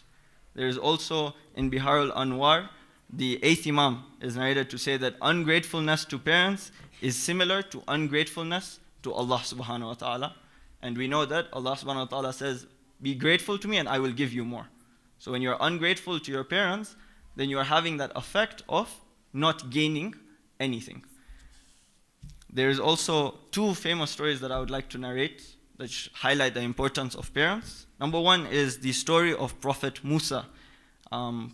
He asked, "Oh Allah, who is my neighbor in paradise?" So Allah subhanahu wa ta'ala directs him to a butcher. He goes to visit that butcher and he sees what is so special about this butcher that he is going to be my neighbor. And so as he observes him throughout the day, he notices how much he takes care of his mother. And the mother, at the end of the day, would do a dua, "Oh Allah, please make my son be a neighbor of the Holy Prophet Musa in Jannah." So Prophet Musa says, "I'm here to give you glad tidings that your mother's dua has been accepted and you are in fact my neighbor in Jannah." The highlighting, it's so beautiful how a mother's dua is that highly accepted, and it affects not just this world, but the akhirah as well. And finally, there's the famous story of Uwais al-Qarni, who loved the Prophet. He wanted to be with the Prophet. He wanted to visit the Prophet, but he never got a chance. Finally, he had one day where his mother has given him permission, but she makes a strict rule that you must be back by the end of the day. The Holy Prophet Uwais al-Qarni has now reached the city of Medina, but the Holy Prophet is not there.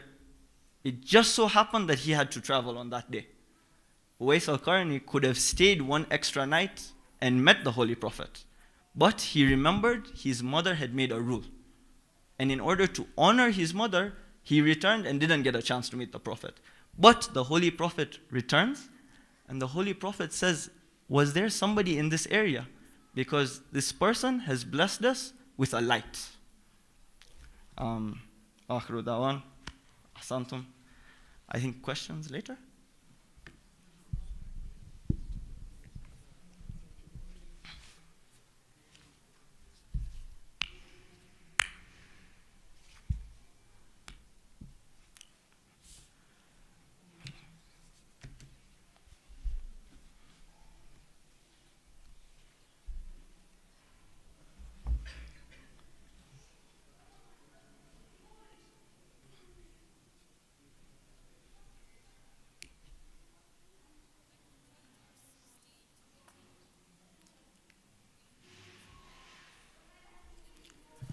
Ahsantum for the presentation whereby you took us through various verses in the Quran about taking care of parents in Surah Bani Israel and in Surah An-Na'am, and then finally with Surah Luqman, and then you ended up with a couple of hadith and the story of Uwais.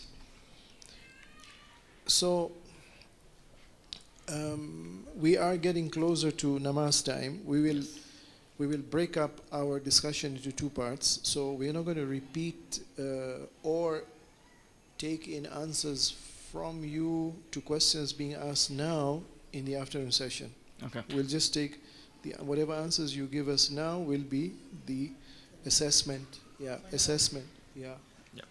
Then afternoon we'll have some more discussion, inshallah. Inshallah. You said that in all these three verses, Bani Israel, An'am, and Luqman, chapter 17, chapter An'am is which chapter? Chapter number 6. 6, and then Luqman? 31. 31. Yes.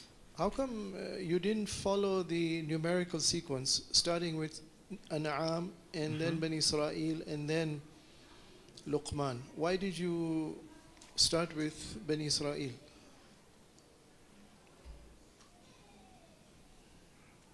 I want to say that, if I'm not mistaken, Surah number 17, Surah Al-Isra, is similarly. That's correct. Yes. Yeah, Okay. yeah. If I'm not, it's a Makki surah compared to the That's other two, correct. which are Madani. So No, all the three all three are all Makki? three are Makki surahs, yeah. No, so I just wanted to, the word uf, for me, when I was looking at the ayahs, the word uf was so important, Okay. highlighting that importance, that I wanted to bring that as the first ayah, Okay. and then I would narrate the other two. The Right. third ayah I used, because first we were discussing Muslims, and then I said, okay, as Okay. We'll someone who's a come non-Muslim. to that. Yeah. So the important question is, in all the three verses, the comparison is made with Tawheed. First, the command for Tawheed is given, Yes. or rather, in one of them, the prohibition Of shirk. of shirk is given. Which ayah is that? I think it's number 6, Surah Yes, 6, yeah, 151. Surah An'am. Surah An'am, ayah 151. The big question is this, that in Surah Luqman, we are told that do not listen to your mushrik parent, Yes. yet the command is there, you must listen and obey and follow them. Okay. So the first question is, why is it so important to honor and care for parents that is being mentioned immediately next to the command for Tawheed? Mm. Because once a person believes in Tawheed, then you would expect that person to go for prayers and fasting and all the furu'ideen that you're taught in the madrasa. Yet none of them is mentioned. Straight away parents are being mentioned. So what happens about the other furu'ideen? What is so significant about obeying parents and caring for them that is mentioned next to Tawheed? What's that connection? Okay. One of the things that we Yes. notice is parents go through a lot of effort, a lot of difficulty in Right. in bringing up a child. Yes, And when a child comes to this earth, yes, the first thing they see is their parents. right. They believe their whole world is their parents. Okay. The mother is the one taking care of Yeah, them. yeah. The father is the one who's providing for them. Okay. They notice the attributes of Allah through the actions of their parents first. Good. So elaborate. Which attributes of Allah do they observe? So the first one would obviously be a Rabb, the sustainer. The mother is the one who's sustaining the Okay. child. What Number two, else? you would see a Razak, the one who provides rizq. Okay. So the father is the one who's providing rizq Yes. to the child. Yes. Next. You would also have the all-powerful. You'd see the strength of the father, and you'd see that. Which name of God is that? Is it Al-Qahhar? No, Al-Qahhar. No, that's not the one. Al-Qayyum? I'm not sure. Qayyum is Qayyum is- subsisting. Self-subsisting. Is that the name? That's not the name that I. Okay. It's not that one. I'm not sure of the Arabic. Okay. Then you'd all have powerful. Yes. Okay. all powerful. Next. You'd have the curer. Allah is considered Shifa, the Al-Shifa. So Okay. you'd see the mother is the one who's taking care of that child when they're sick. Okay. And multiple more names. This is what I want, because that will explain why in all these surahs, right after Tawheed, Yeah. to whom belong all the good names, all the beautiful names, Yes. next is parents. Because it's through the bonding with parents and through growing up with the presence of parents that the names of God are realized. It's very important. So you Sure. mentioned only 4. I want more. So okay, Al-Alim, the all-knowing. When a child is coming in, they have no knowledge. Their parents would be the one giving them knowledge. Okay. You would have Alim is not a name of God. Al-Alim. Yeah. Sorry. What's the difference between Alim and Alim? Alim is one with knowledge. Alim is the one with all knowledge, or yeah, the all knowledgeable. No, No? in the Quran it says Alimul Ghaibi wa Shahada. There's a subtle difference. Okay, Okay. continue. Another name. Which other names? Sorry. Which other names? Al-Ghafur, the forgiving. If a child makes a mistake, the parent is the one who's giving the the. child doesn't have any sins. Is ma'soom. No, but even though it's not a sin, they Yeah. might be making mistakes. For example, you'd see a 3-year-old who'd go and hit So- somebody, Okay. but that action, it could be due to ignorance, or that parent is now the one forgiving and showing them that this is the wrong thing to do. Okay. When is the child going to be responsible whereby the parent now cannot be the Ghafur? At the age of Balik, or as soon as they become Balik, because now their actions are, Allah is judging Is their there a actions. stage before Bulugh whereby the child can be considered almost Yes, Mumayyiz. responsible? Which is that age? It's when they are able to differentiate between right and Which wrong. is roughly when? It depends on the child. You wouldn't be able Give to a identify. spectrum, minimum, medium So to for maximum. for females, I guess by the age of 6 to 7, and for gents, I would say maybe a bit higher, 8, 9. Okay. Right. Ghafur. What else? You know, this is a moment where I wish I was going through the 99 names of Allah before coming. Sheikh, maybe if you mention some names, I I can give you a clue, but there is a -1 mark. penalty. I'm not Ghafur here. Please be So look merciful. Yes, that merciful. Merciful. Okay, so wait. Ar-Rahman, Ar-Rahim, Wait, no, but where did I get it from? from your parent. No, what? No. Where did I get this concept of mercy in relation to parents? Where did I get it from? You told Yes, me, but you did not. You forgot it. When we are being merciful to them when they're at an old age, In the Quran, where is it there in the Quran? Obey Allah it's, I think Surah Bani Israel, ayah 23, 24. Okay, what does it say? You should not worship. Enjoy kindness to your parents. Okay. Walidain ihsana, should they reach? Lower your wings in humility. Would that be one of them? In mercy? And Okay, continue. have mercy on them just as they reared me when I was small. Right. Rabbirhamhuma kama rabbayani So saghira. they are going to manifest which aspect of mercy? Rahman, Rahim, which aspect? One of them. Probably Rahman, Rahim. So we need to know the distinction between Yes. Rahman and Rahim. What's the Well, difference? one of them is a general mercy. Okay. One of them is specifically for the In Muslims the and the context Mu'mins. of the child, what is Rahman and Rahim? Probably just giving birth might be a general one, and then that love and affection would be specifically to the child. Giving birth is bringing to Bringing the world, child. Yeah, to the world. So that's something like creating. Yeah. So is the parent the Khaliq?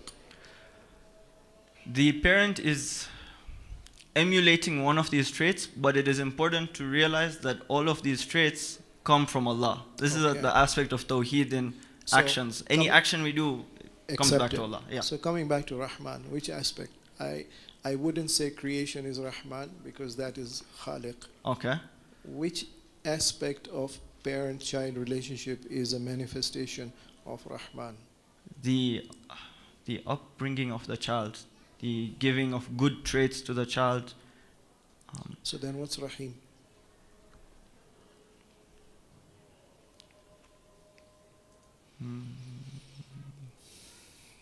Okay. Okay, let's So- change this. How about this? What if it's more the general things that are accepted by all humans is Yes. Rahman, and then the Okay. things that Muslims accept specifically. So, for example, providing food, water, clothing, shelter Yes. would be a general mercy. Okay. But then the specific mercy for a Muslim child would be Yeah. teaching them Islam, teaching them about the Holy Prophet and Allah Okay. subhanahu wa ta'ala, and Okay. guiding them on the right path. Where in the Quran has that been mentioned? Which part? The taking The care? second part, The yeah. second part? Yeah. إياك نعبد وإياك نستعين اهدنا الصراط المستقيم, guide me on the straight path, the ones that No. That Rahim represents what you described.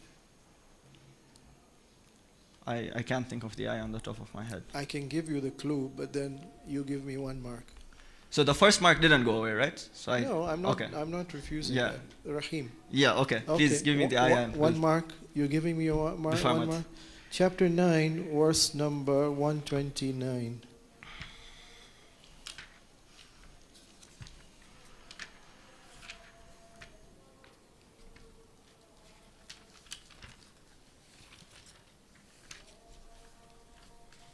Okay. But if they turn their backs on you, Sorry. 128. 128. And because it's adhan, it's the last phrase. okay. There will certainly come to you an apostle Bil from mu'minina, that phrase. Bil mu'minina ra'ufur rahim. Yeah. So it's talking Ra'uf and Rahim are specifically for the mu'minin. So I'll cut off 2 marks because I've given you 2 names. No, Sheikh, we haven't discussed Ra'uf yet. So, Let's take a break for salah. But we're not going to come back to the rest of the 99 names. We Yeah. pause the discussion. We're going to go to other aspects in the afternoon. Okay. Perfect. Hassan. Wassalamu alaikum wa rahmatullahi wa barakatuh.